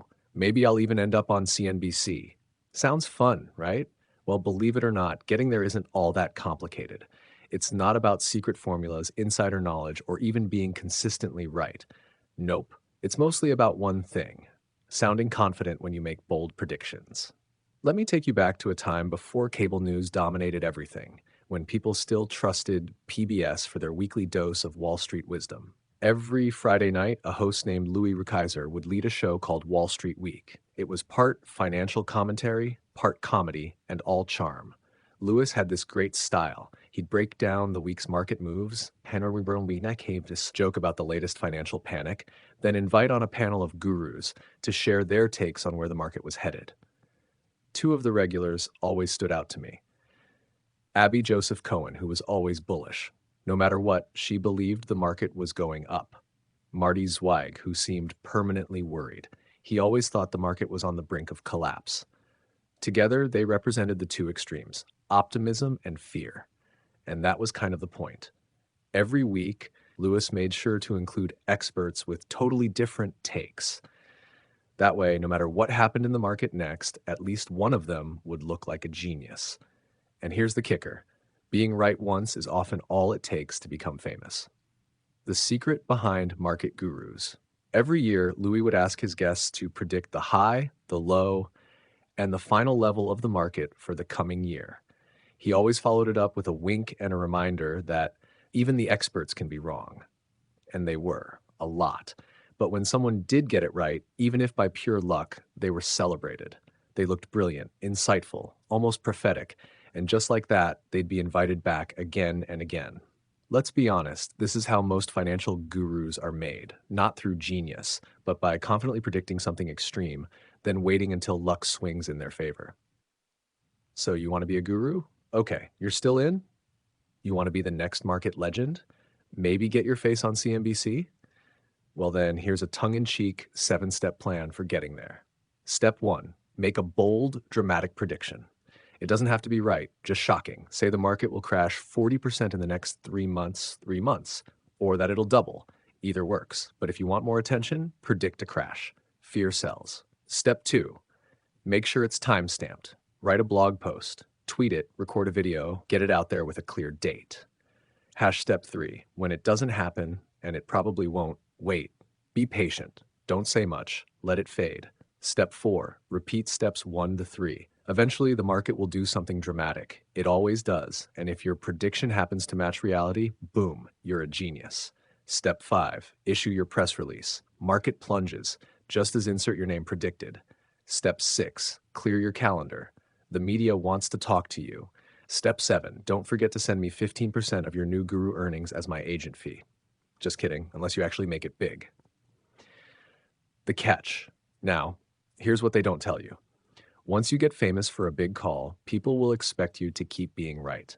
Every word you say will be analyzed, quoted, and judged. And the moment you're wrong publicly, dramatically, you'll be mocked, discredited, forgotten. Unless you're smart with your money and walk away before they catch on. So, what's the point? This whole chapter isn't really about how to become a media personality. It's a warning. Don't take financial predictions too seriously, even when they come from so-called experts on TV. Because here's the truth. At any given moment, someone is predicting every possible outcome for the market. Up, down, sideways, boom, bust. And one of them will be right, by accident. That doesn't make them wise. It makes them lucky. The real path to wealth, it's not chasing predictions. It's not trying to time the market. It's investing in low-cost index funds consistently over time. It's staying the course even when the headlines scream otherwise. It's tuning out the noise and focusing on what actually works. Final takeaway. Forget being a guru. Be a long-term investor. Let others chase headlines. You chase freedom. Stick to the simple path. Save consistently, invest in index funds, and give your money time to grow. That's how real wealth is built. Action step. Turn off the TV. Skip the financial news for a week. Instead, set up automatic investments into a low-cost index fund like VTSAX or an S&P 500 ETF. Then go enjoy your life. Let your money do the work. You don't need to predict the future. You just need to own it. Chapter 28. Yes, you can be conned. Let's get real for a second. It doesn't matter how smart you are, how many degrees you've earned, or how good you are with money. You can be conned. I can be conned. We all can. That's not a knock on intelligence. It's just how good cons work. Let me tell you a story. Not too long ago, I found myself in a tough conversation with the widow of an old friend. Before he passed away, he had asked me to help look out for her a bit, especially when it came to finances. He had worked hard, built up about $2 million, and wanted to make sure she was okay. That money was his final act of love, his way of saying, "You'll be taken care of." But he had one big worry. She believed in the idea of a free lunch. Get something for nothing kind of offers. She was the kind of person who'd jump at a free cell phone, not realizing it locked her into another 2-year contract. Small stuff, maybe, but it was a red flag. Because here's the hard truth. The world is full of financial predators, and nothing attracts a shark faster than the smell of money mixed with naivety. When I gently tried to warn her about the dangers of scams, she said something that made me raise my voice. "Don't worry. I can't be conned. And right there, I had to tell her the truth, maybe a little too bluntly. That's the first rule of being conned. The moment you think it can't happen to you, it already has. The stock tip scam. Let me walk you through a brilliant little scam, the kind even smart people fall for. You get an email or letter from a polite investment advisor. He's not pushy, just offers you a little tip on a stock, says it might go up soon. You don't invest, but you watch it out of curiosity. And guess what? It does go up, just like he said. Next week, he sends you another tip, this time a stock that's about to go down. Again, he nails it, and again and again. You're impressed. You start to trust him. Maybe you even try one of his tips and make money. Then comes an invite. Dinner at a fancy restaurant with a few serious investors like yourself. At the dinner, he's charming, not salesy, just confident. He mentions, almost as an afterthought, that there are a few slots left in his elite investment pool. No pressure. But of course, they'll be gone by tomorrow. You're hooked. How could you not trust him? But here's the trick. He sent that first stock tip to 1,000 people. Half were told the stock would go up. The other half were told it would go down. Naturally, 500 people saw him be right. He sends the next tip to those 500. Half are right again, then 250, then 125, and so on. By the sixth tip, 15 or so people have seen him nail it every time. And those 15, they're ready to throw money at him. It's pure illusion, crafted with math and manipulation. A magic trick built on probability. The 5 rules to avoid getting conned. So how do you protect yourself? Here are 5 rules you need to remember. Tattoo them on your brain. Rule number 1, everyone is vulnerable. Even smart people, especially smart people who think they're too smart to fall for a scam. Confidence makes you a target. Rule number 2, you're most vulnerable in your area of expertise. Yep, because you feel comfortable, confident, and that's when your guard is down. Madoff conned finance pros, not rookies. They thought they'd see it coming. Rule number 3, con artists look trustworthy. They're not shady characters with shifty eyes. They're often charming, kind, even respectable. That's the point. If they looked like scammers, you wouldn't fall for it. Rule number 4, most of what they say is true. The best lies are wrapped in truth. The dangerous part is buried in the fine print or brushed over so smoothly you barely notice. Rule number 5, if it sounds too good to be true, it is, always, no exceptions. Your mom taught you this when you were 5. She was right. Why this matters most, people imagine cons as obvious, like the old Nigerian prince email or the guy offering driveway repairs for cash. And yes, those are cons, but they're not the ones you really need to worry about. The real danger comes from the clever ones, the ones that don't look like scams, the ones that prey on good people, smart people, lonely people, the ones that seem too professional, too smooth, too perfect. That's what my friend was scared of when he left his wife that money. Not that she'd get scammed by a guy in a trench coat, but by someone in a tailored suit with a kind smile and a dinner invitation. A final word. If you haven't already, talk to your partner or spouse about this. Not later. Not someday. Now, set up your finances in a way that's simple, transparent, and low risk. That's why I love index funds. They're easy to understand and they don't need babysitting. If something happens to me, I want my wife to feel confident, not confused or dependent on strangers. Have these conversations before something happens. Don't wait for someone like me to awkwardly step in after the fact. Takeaway. You are not too smart to be conned. No one is. Stay humble, stay cautious, and always, always ask, if this sounds too good to be true, what's the catch? Action step. Have a 15-minute talk with your spouse or loved one today about your money. Explain what you own, why you own it, and how to keep it simple. The more clarity you build now, the less vulnerable you'll be later. Stay safe, stay smart, and never forget, even the best of us can be fooled. Chapter 29, How Much Can I Spend in Retirement? The 4% Rule Explained. So you've done the hard part. You stayed out of debt, you spent less than you earned, and you invested the rest like a boss. Now you're sitting on your FU money, maybe even $1 million nest egg, and you're wondering, okay, how much can I actually spend each year without running out? Great question.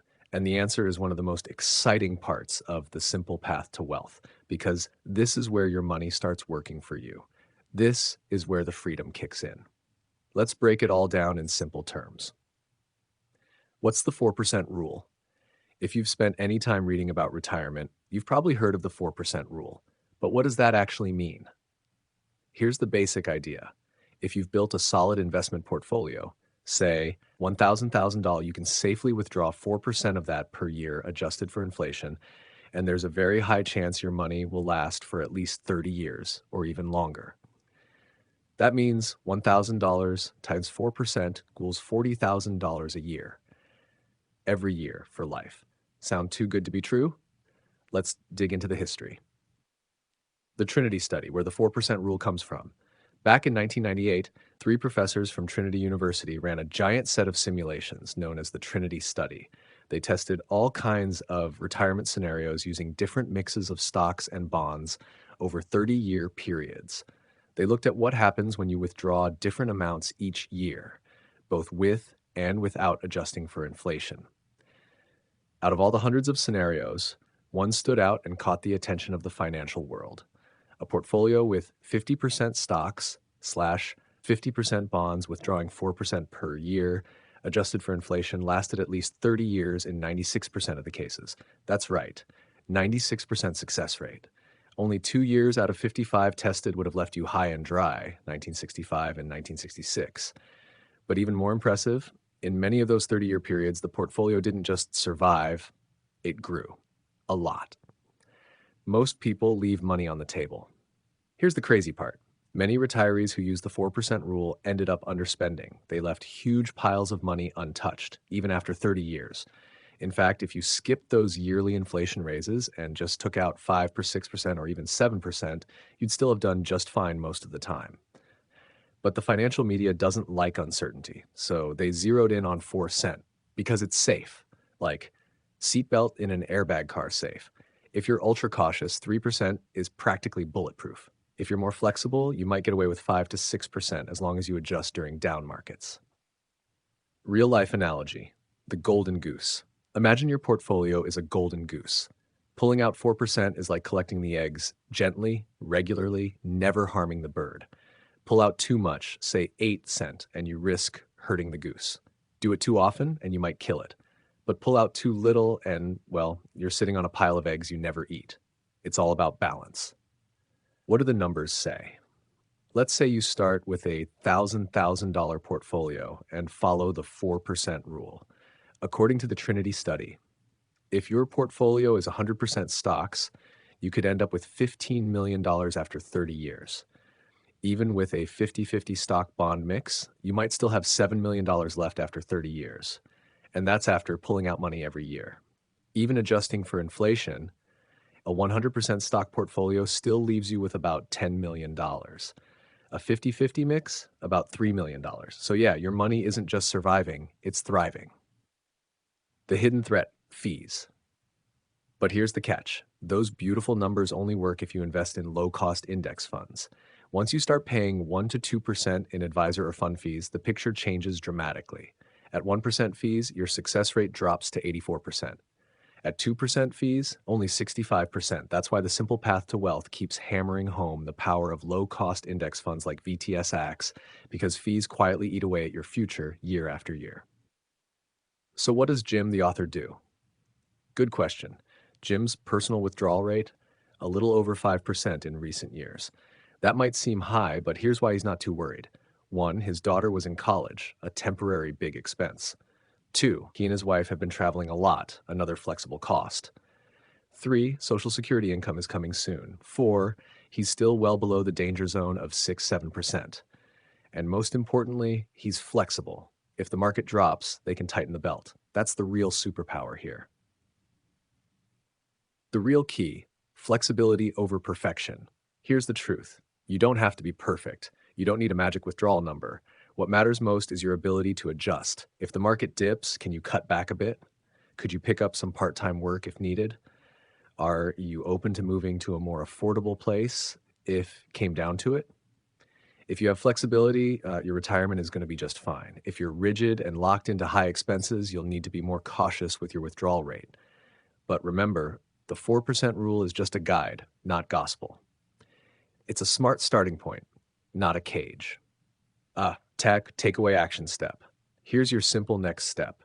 Decide what withdrawal rate fits your comfort level and flexibility. If you want max safety and peace of mind, start with 3 to 4%. If you're comfortable adjusting along the way, you might be fine with 5 to 6%. Either way, stick with low-cost index funds, keep an eye on your spending, and stay flexible. Your money will do the rest. Retirement isn't about having a perfect plan. It's about building a strong foundation and having the courage to adapt. You've got this. Your golden goose is ready. Just don't forget to enjoy the eggs. Chapter 30, How to Pull Your 4% Without Losing Sleep. So, you've walked the path, you've saved, you've invested wisely, and now you're standing at the edge of a new chapter. A chapter where your money, not your labor, covers the bills. Sounds like freedom, right? That's what this chapter is all about. How to actually start living off your investments, how to pull that magical 4% without stressing about running out of money or making some huge financial mistake. Let's break this down together, simply, practically, and with real-life context, so you can step into this new phase with confidence. What does pulling 4% mean? If you followed the simple path to wealth, you now have a nest egg that's roughly 25 times your annual expenses. Why 25? Because 4% of 25 equals 1, meaning you can safely withdraw 4% of your total investment portfolio every year to cover your living expenses. So if you spend $40,000 per year, you need $1 million invested. That's it. That's the math behind the 4% rule. And now the question is, how do you actually take that 4% out in real life? Step 1, where your money lives. By now, you've likely rolled any old employer accounts, like 401ks, into a traditional IRA or Roth IRA, and your money is likely invested in two types of index funds. VTSAX, a broad stock market index fund, VTLX, a bond market index fund. Here's a simple way to think about where to hold these. Bonds, VTLX, go in your IRA because bonds generate interest, which is taxed every year unless it's in a tax-advantaged account. Stocks go in your Roth IRA and taxable account. They grow better over time and are more tax efficient. If you're married, you and your spouse might each have an IRA and a Roth. And together, you'll also likely have a taxable brokerage account, which is like your everyday investing account. Across these, you'll have just a few funds, but big flexibility. For step 2, the mechanics. Actually withdrawing your money. Pulling your 4% is surprisingly easy. With most firms like Vanguard, Fidelity, or Schwab, you can set up automatic transfers, monthly, quarterly, yearly, right into your checking account. Transfer interest and dividends as they're paid. Or just log in and manually move money whenever you need it. You can even call and get someone to walk you through it. The point, you're in control. The logistics are simple. No Wall Street wizardry required. Step 3, principles to keep you grounded. Now let's look at a few guiding principles. These are the habits and mindsets that help make your withdrawals smarter, safer, and more sustainable. 1. Think of your portfolio as one big pot. Whether your funds are in a Roth IRA, a traditional IRA, or a taxable account, treat them as one unified portfolio when calculating your asset allocation, like 75% stocks, 25% bonds. 2. Reinvest income in retirement accounts. In your tax-advantaged accounts, reinvest the dividends and capital gains. Let that money keep compounding. 3. Direct income from taxable accounts to checking. In taxable accounts, have dividends and capital gains sent directly to your checking account. You're paying tax on them anyway, so no need to reinvest and withdraw right after. Chapter 4. Let tax-advantaged accounts grow untouched. Delay dipping into IRAs and Roths as long as possible. They're protected from taxes, so let them do their thing. 5. Roth conversions before 70.5. Before required minimum distributions, RMDs kick in at age 70.5. Consider shifting money from your traditional IRA to your Roth IRA. Do this carefully, keeping it within your tax bracket to reduce future taxable withdrawals. 6. Replace withdrawals with RMDs. After 70.5. Once you hit that 70.5 mark, the government requires you to start withdrawing from your traditional IRAs. Use those RMDs to cover expenses and let your taxable account rest and grow again. Step 4. Pulling 4% in action. Let's see this play out in real life. First, we spend any income we still earn from part-time work, hobbies, or side gigs. It lets our investments stay untouched a little longer. Next, We tap into any leftover junk investments, those old individual stocks we held on to. Sell off the worst ones first, slowly, to avoid a big tax bill. Then we move on to our taxable VTSAX account. That's where most of our day-to-day spending comes from. Here's the key. We're not rigid. Some months we pull more, some less. We don't stick to an exact number. Instead, we keep a simple spreadsheet and track what we're spending. If the market dips, we cut back a bit. If it's booming, we might splurge a little more. It's all about flexibility. A simple income example. Let's say you've got $1,000 invested, $750,000 in VTSAX stocks, $250,000 in VBTLX bonds. At 4%, that's $40,000 a year. But what if you want to live just on the income? Well, VTSAX might pay about 2% in dividends, equals $15,000, and VBTLX might pay 3% in interest, equals $7,500. That gives you $22,500 total income. If that's enough, great, you're done. If you need more, sell a few shares from your taxable account to cover the rest. Again, you have options. You don't need to make it complicated unless you want to. What not to do. Don't just blindly set a 4% withdrawal on autopilot and walk away. Why? Because life changes. Markets go up and down and your spending might change too. You wouldn't ignore a 50% pay cut at work, so don't ignore a 50% drop in the market either. Check in at least once a year. Look at your portfolio. Adjust as needed. Our rule? Reassess on my wife's birthday or anytime the market swings 20% or more. That's how you stay financially secure and enjoy the ride. Final takeaway. Pulling 4% isn't about perfectly sticking to a number. It's about giving yourself the freedom to live without fear while adjusting with the seasons of life. Here's your action step. Log into your investment account and get familiar with how to transfer funds.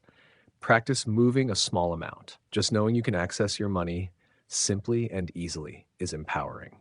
You've spent years building wealth. Now let it serve you. And remember, the goal was never to die with millions untouched. The goal was freedom. Let your money do the heavy lifting now. You've earned it. Chapter 31, Social Security. How secure is it and when should you take it? Let's rewind to the early 1980s for a moment. I remember having this intense conversation with my mom about Social Security. She was on it at the time, and I was passionately arguing against the system.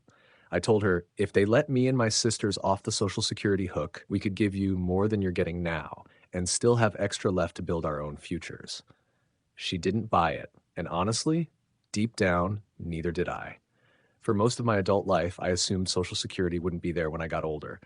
So I planned accordingly, saving, investing, and building wealth as if it didn't exist. That way, if it disappeared, I'd be fine. And if it did show up, well, that'd be a nice surprise. Well, surprise! Now I'm just a few years away from collecting, and the payout is actually much more than I expected. Turns out it's not such a bad deal if you live long enough to collect it.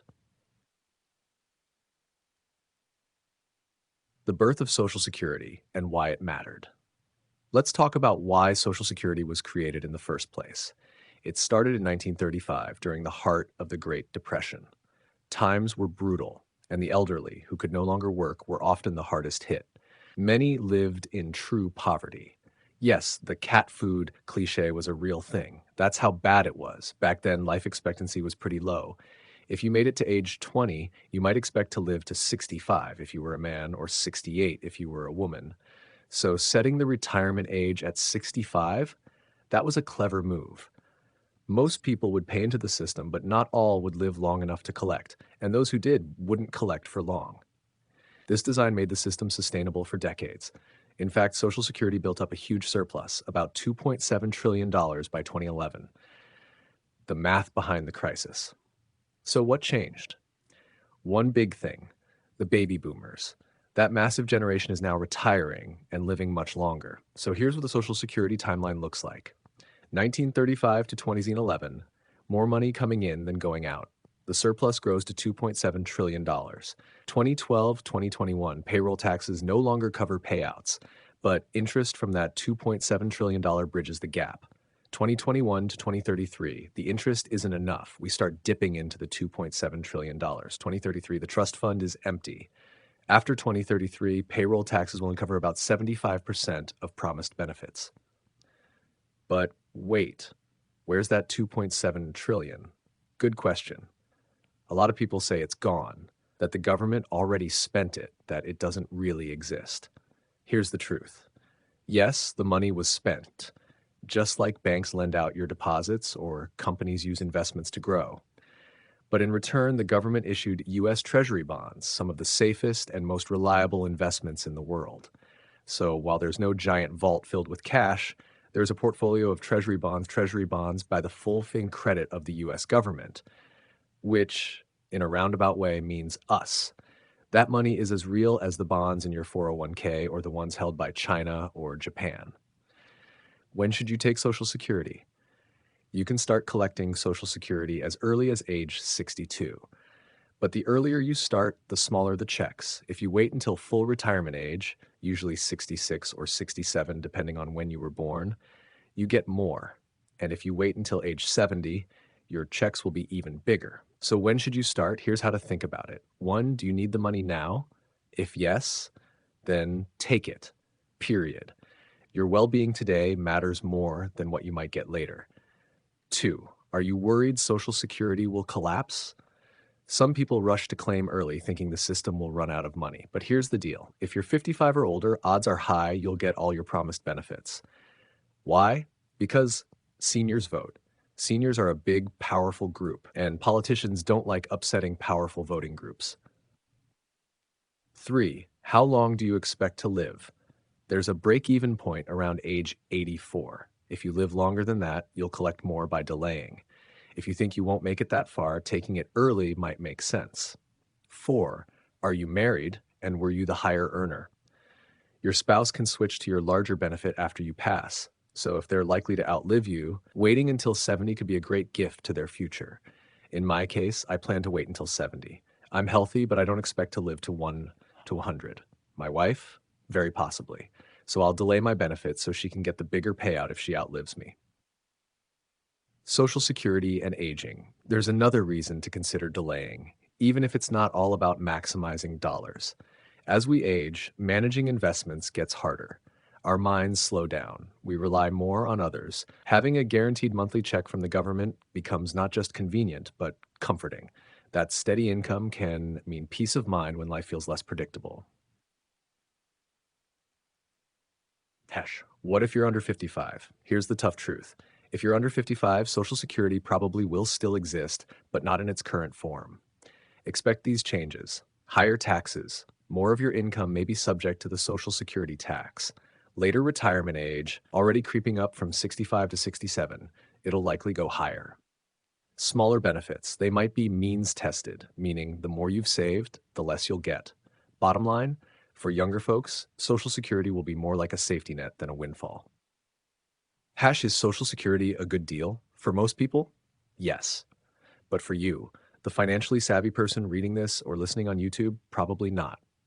If you took that 15.3%, your share and your employer's combined, and invested it wisely over a few decades, you'd almost certainly end up with far more money than Social Security will give you. But here's the catch. Most people don't save. Most people don't invest. Without Social Security, many would be broke in retirement. So even if it's not a great deal for you, it's still a necessary and powerful system for society. My advice to you, don't count on Social Security. Build your life as if it won't be there. Live below your means. Save aggressively. Invest consistently. Avoid debt. Grow your FU money, that financial cushion that gives you the freedom to say no to anything that doesn't align with your values. And then, when Social Security does come through, enjoy it as a nice bonus. Final takeaway. Plan for independence. Prepare for anything. And treat Social Security like gravy, not the main course. You've got the tools. You've got the path. Keep walking it. Chapter 32, How to Give Like a Billionaire. Have you ever wondered what you might have in common with billionaires like Bill and Melinda Gates? Well, here's a surprising one. Charitable foundations. Yep, my wife and I have one too. Ours just happens to be a little simpler. No sleek glass buildings, no fancy nameplates, just a heartfelt mission to give in a way that feels right to us. Now, don't get me wrong, this isn't because we're billionaires. Not even close. In fact, if you ask me, we're more like minimalist monks than moneyed moguls. We don't buy a lot of stuff. Travel? Yes. Education for our daughter? Absolutely. But beyond that, we've found the greatest joy not in what we've bought, but in what we've given. Let me tell you a story. The $1,200 that gave us the greatest return. Years ago, our daughter was attending a Catholic grammar school. The teachers were incredible. The mother superior running the place, absolute class. At a charity auction for the school, one local restaurant, Parker's, donated a dinner for 10. On a whim, my wife and I bid on it. We won for $1,200. But instead of taking the dinner for ourselves, we gifted it to teachers.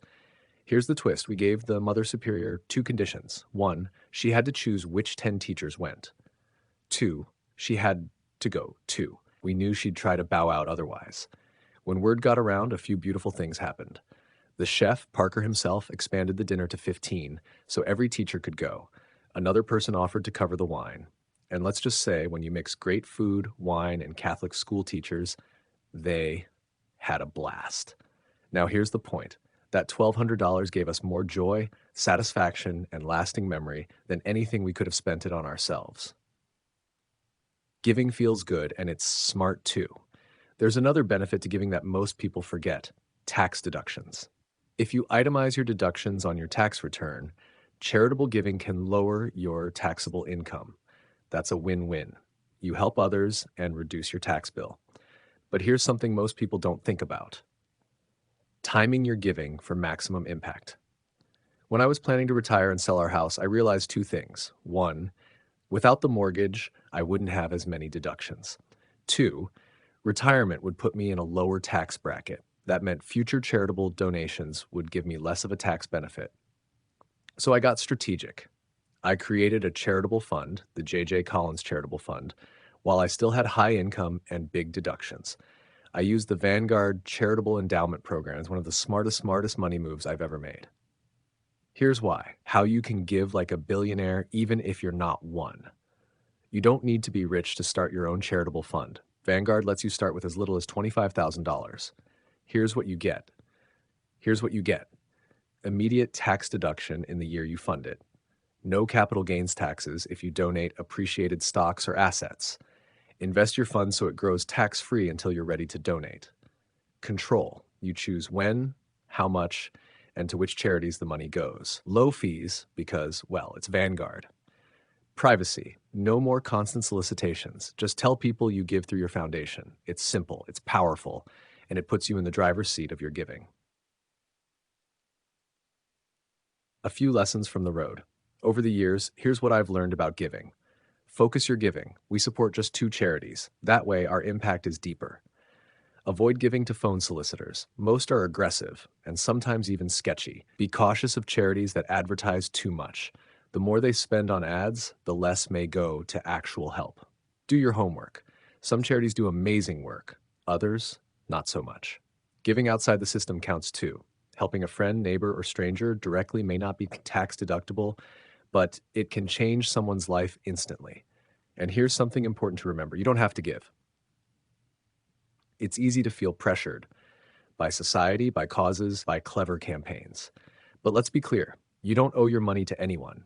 You don't have to donate a single dollar to be a good person. Our only obligation as individuals? To take care of ourselves and our families, so we're not a burden to others. What you give beyond that is your choice. That choice? That's what makes giving meaningful. Takeaway. You don't have to be a billionaire to give like one. All it takes is a little intention, a plan, and a heart that wants to help. Whether it's setting up a fund, writing a check, or simply helping a neighbor, giving feels good.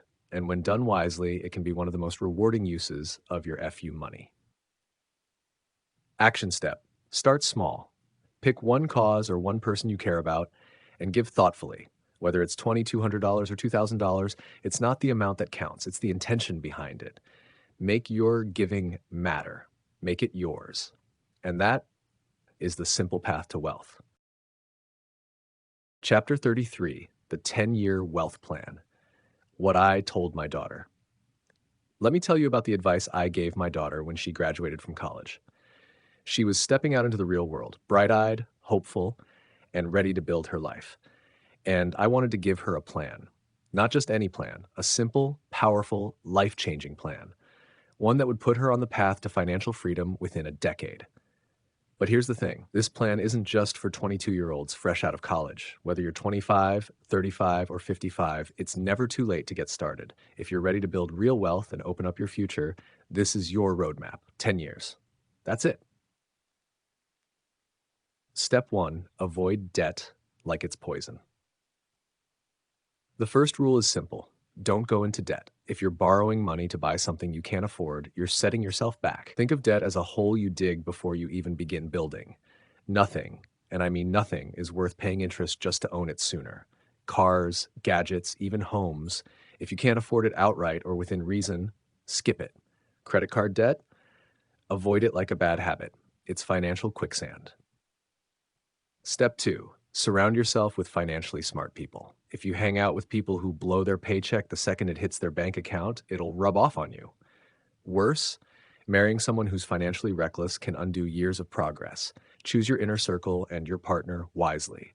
Money stress ruins relationships faster than anything else. Step 3. Build your career like your life depends on it. Work your tail off in your 20s and early 30s. This is your prime time. Not just to earn money, but to build your reputation, grow your skills, and gain independence. This doesn't mean you have to chain yourself to a cubicle.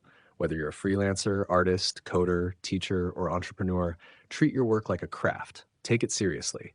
Be known for your integrity, work ethic, and results. It pays off. Big time. Step 4. Don't inflate your lifestyle. You know how most people mess this up? They go from living on ramen and roommates in college to upgrading every part of their life the moment they land a job. Fancy apartment, new car, $5 lattes every morning. Don't do it. Lifestyle creep is the silent killer of wealth. If you keep your expenses low, just like you did in college, you'll be able to invest more, save faster, and reach freedom sooner. And when you do upgrade your life, you'll be doing it from a place of strength. Step 5.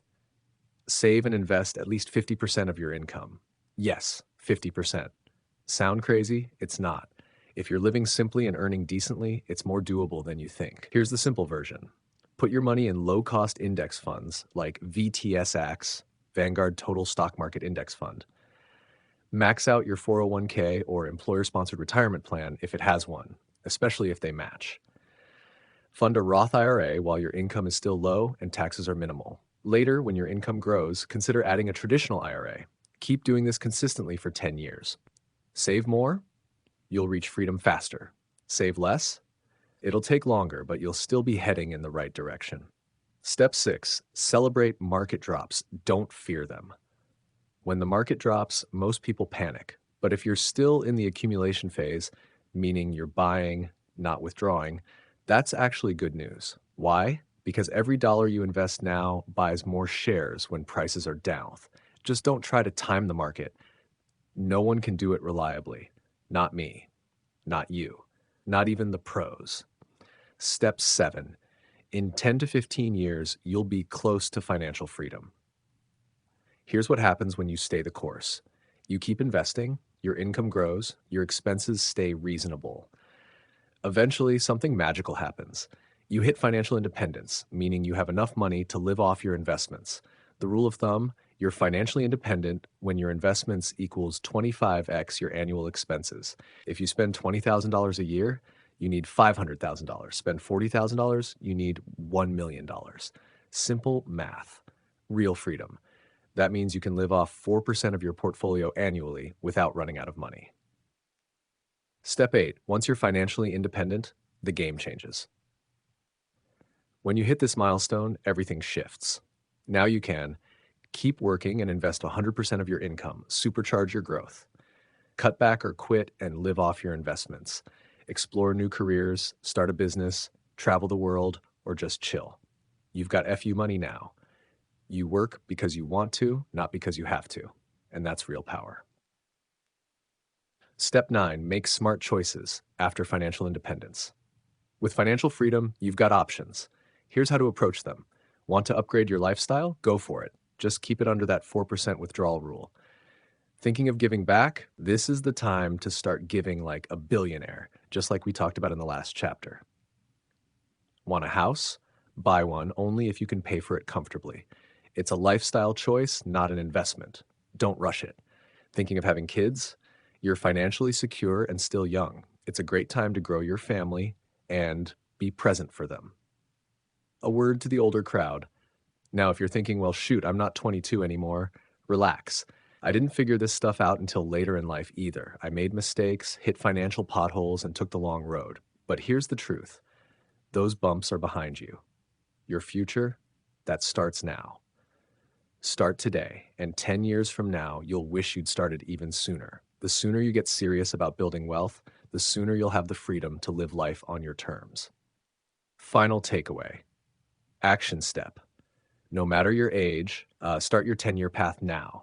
Keep your expenses low, invest at least 50% of your income, avoid debt, and stay consistent. Use VTSAX or a total market index fund. Don't try to time the market. And remember, freedom comes faster when you own less and invest more. Your future is wide open, and it's brighter than you think. Chapter 34, Tales from the South Pacific. Have you ever had one of those days at work where you just want to walk out and never look back? I had one of those days years ago. Late afternoon, stuck in frustration, I called my then girlfriend, now my wife, and said, I'm done. Let's quit our jobs and run away to Tahiti. I wasn't even sure where Tahiti was on the map. To my surprise, she said, sounds great. I can even get a deal on the airfare. 2 weeks later, there we were, me with a flower lei around my neck, and the two of us soaking in the sun, surrounded by turquoise waters, coconut palms, and the soft rhythms of island life. I was also learning a very important lesson about being careful what you suggest around a woman who actually follows through. Meet Muck. While staying on one of the islands, we had a little hut built right over the water. Every morning, we'd sip coffee in the outdoor cafe and just breathe. One morning, a lean, tan, shirtless guy walked over and introduced himself. Hey, I'm Muck, he said. One of the owners here. He was clearly American, barefoot and relaxed, like he had cracked some secret code to life. Naturally, we invited him to join us. Muck was a great storyteller. He told us he had noticed my wife the day before and almost scolded her for slacking off, thinking she was a local employee. She looked that at home in paradise. But what I really wanted to know was, how does a guy from the US end up owning a hotel in Tahiti? The leap of faith. Muck's story goes back to the early 1960s. He and two college buddies from Michigan moved to California trying to figure out life. One day they saw a tiny classified ad, pineapple plantation for sale in Tahiti, dirt cheap. They had zero experience in farming. They'd never even visited a farm, but they bought the plantation anyway. Sight unseen, and off they went. Turns out there was a reason the land was so cheap. You can't actually make money growing pineapples in Tahiti. Within months, they were broke and stuck on a tropical island. But life has a funny way of opening new doors. The local bank in Papeete invited them to a meeting. Down the hill from their plantation was a half-built hotel. The original developer had gone bust. The bank was desperate. Would you guys be willing to finish and run this hotel? We'll give you generous terms. Now pause here. These guys had no experience in construction, none in hospitality. They'd barely stayed in hotels, let alone run one. So I asked Muck, why would a bank trust a bunch of broke, inexperienced kids with a hotel project? He grinned, because we were Americans. And at the time, Americans had a reputation for figuring things out and getting things done. And get it done they did. They completed the hotel, made it profitable, and eventually built and ran others. Muck ended up rich, barefoot, shirtless, and most importantly, free.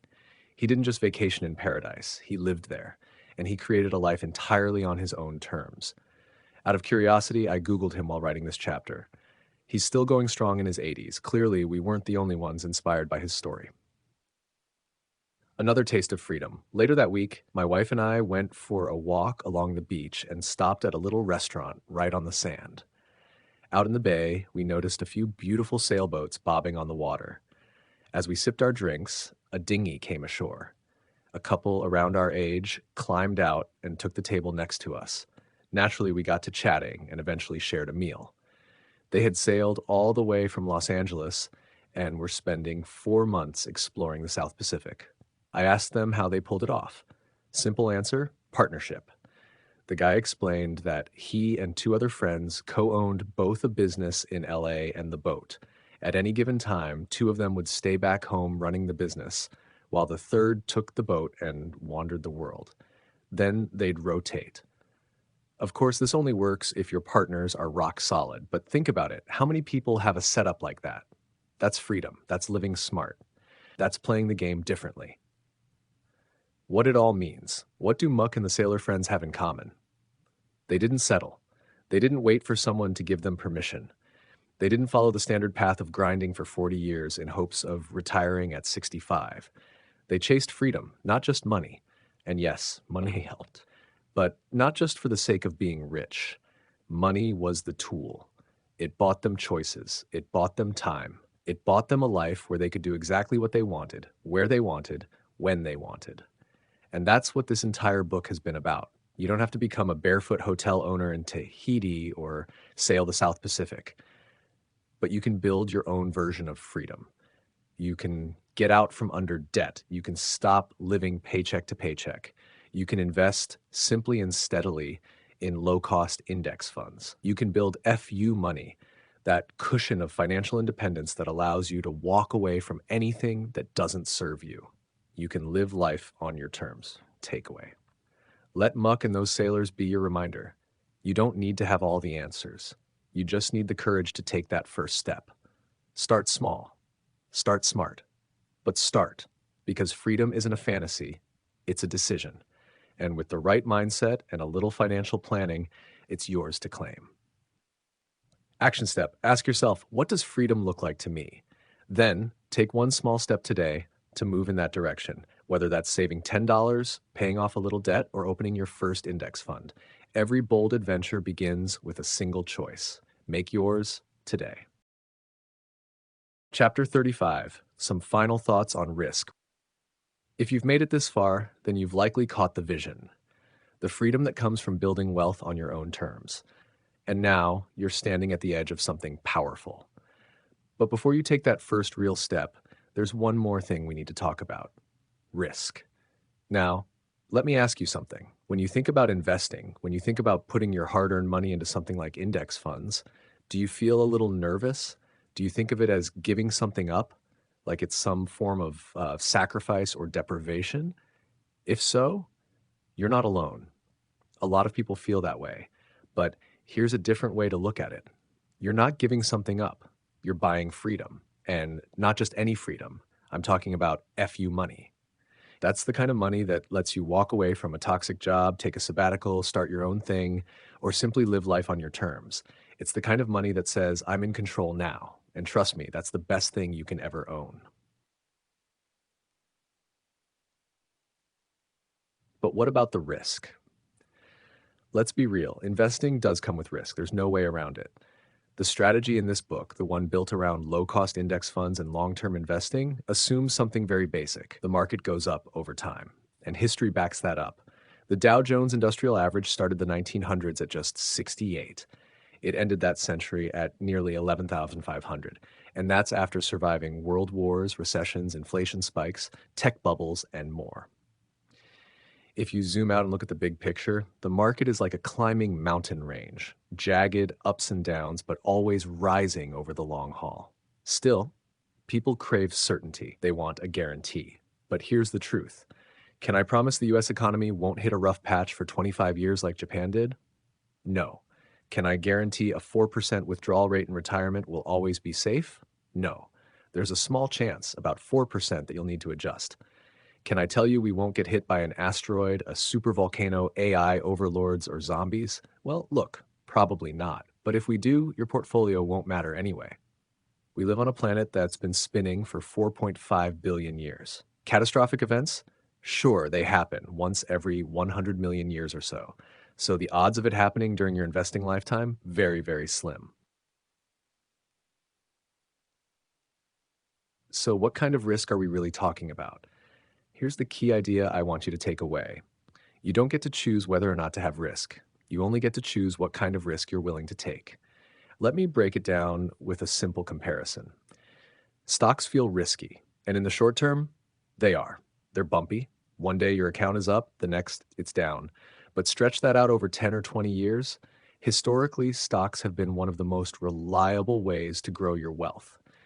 Cash, on the other hand, feels safe. It doesn't bounce around. But slowly, quietly, inflation eats away at its value. Over 10 or 20 years, holding too much cash is like trying to store ice in the sun. It melts, just very slowly. So what looks safe today might actually be the bigger long-term risk. Volatility versus risk. Maybe we need to flip the script. Instead of thinking about risk, think about volatility. Volatility is just short-term movement. And the truth is, volatility isn't danger, it's just noise. It's like turbulence on a flight. You don't jump out of the plane just because the ride gets a little shaky. So how do you decide what's right for you? Ask yourself, what are my financial goals? What's my timeline? What's my emotional tolerance for the ups and downs? The answers will help you shape your investment approach. But don't let fear run the show, because here's the twist. Fear has its own risks. If you let fear drive your decisions, you might pull out of the market when things get rough, locking in losses instead of riding out the storm. You might hoard cash and miss out on decades of compounding growth. That's how fear costs you more than risk ever will. And freedom. I've been through some pretty scary markets. The crash of 2008, that one rattled people to the core. But I stayed the course because I had a plan. I trusted the long game. And because of that, I've built my own version of FU money. That's what gave me the confidence to chase passions that once felt risky, including writing this book. And now I've passed the map to you. Here's what you've learned. You've learned how investing really works. You've seen why index funds are powerful, how compound interest grows your wealth over time, and why market drops, while scary, are part of the process. More importantly, you've seen that wealth isn't just about money. It's about freedom. It's about having options. It's about waking up and deciding how to spend your time without fear holding you back. Final takeaway, you're standing at the beginning of your own simple path to wealth. You have the knowledge, the tools, and the mindset. You don't have to know every detail, you just have to start. So here's your next step. Start investing consistently. Automate it. Stay the course. Ignore the noise. Let your money work for you, because every dollar you invest is buying back your freedom one step at a time. Enjoy the journey. Your future self will thank you. Thanks for watching. Please like, comment, and subscribe.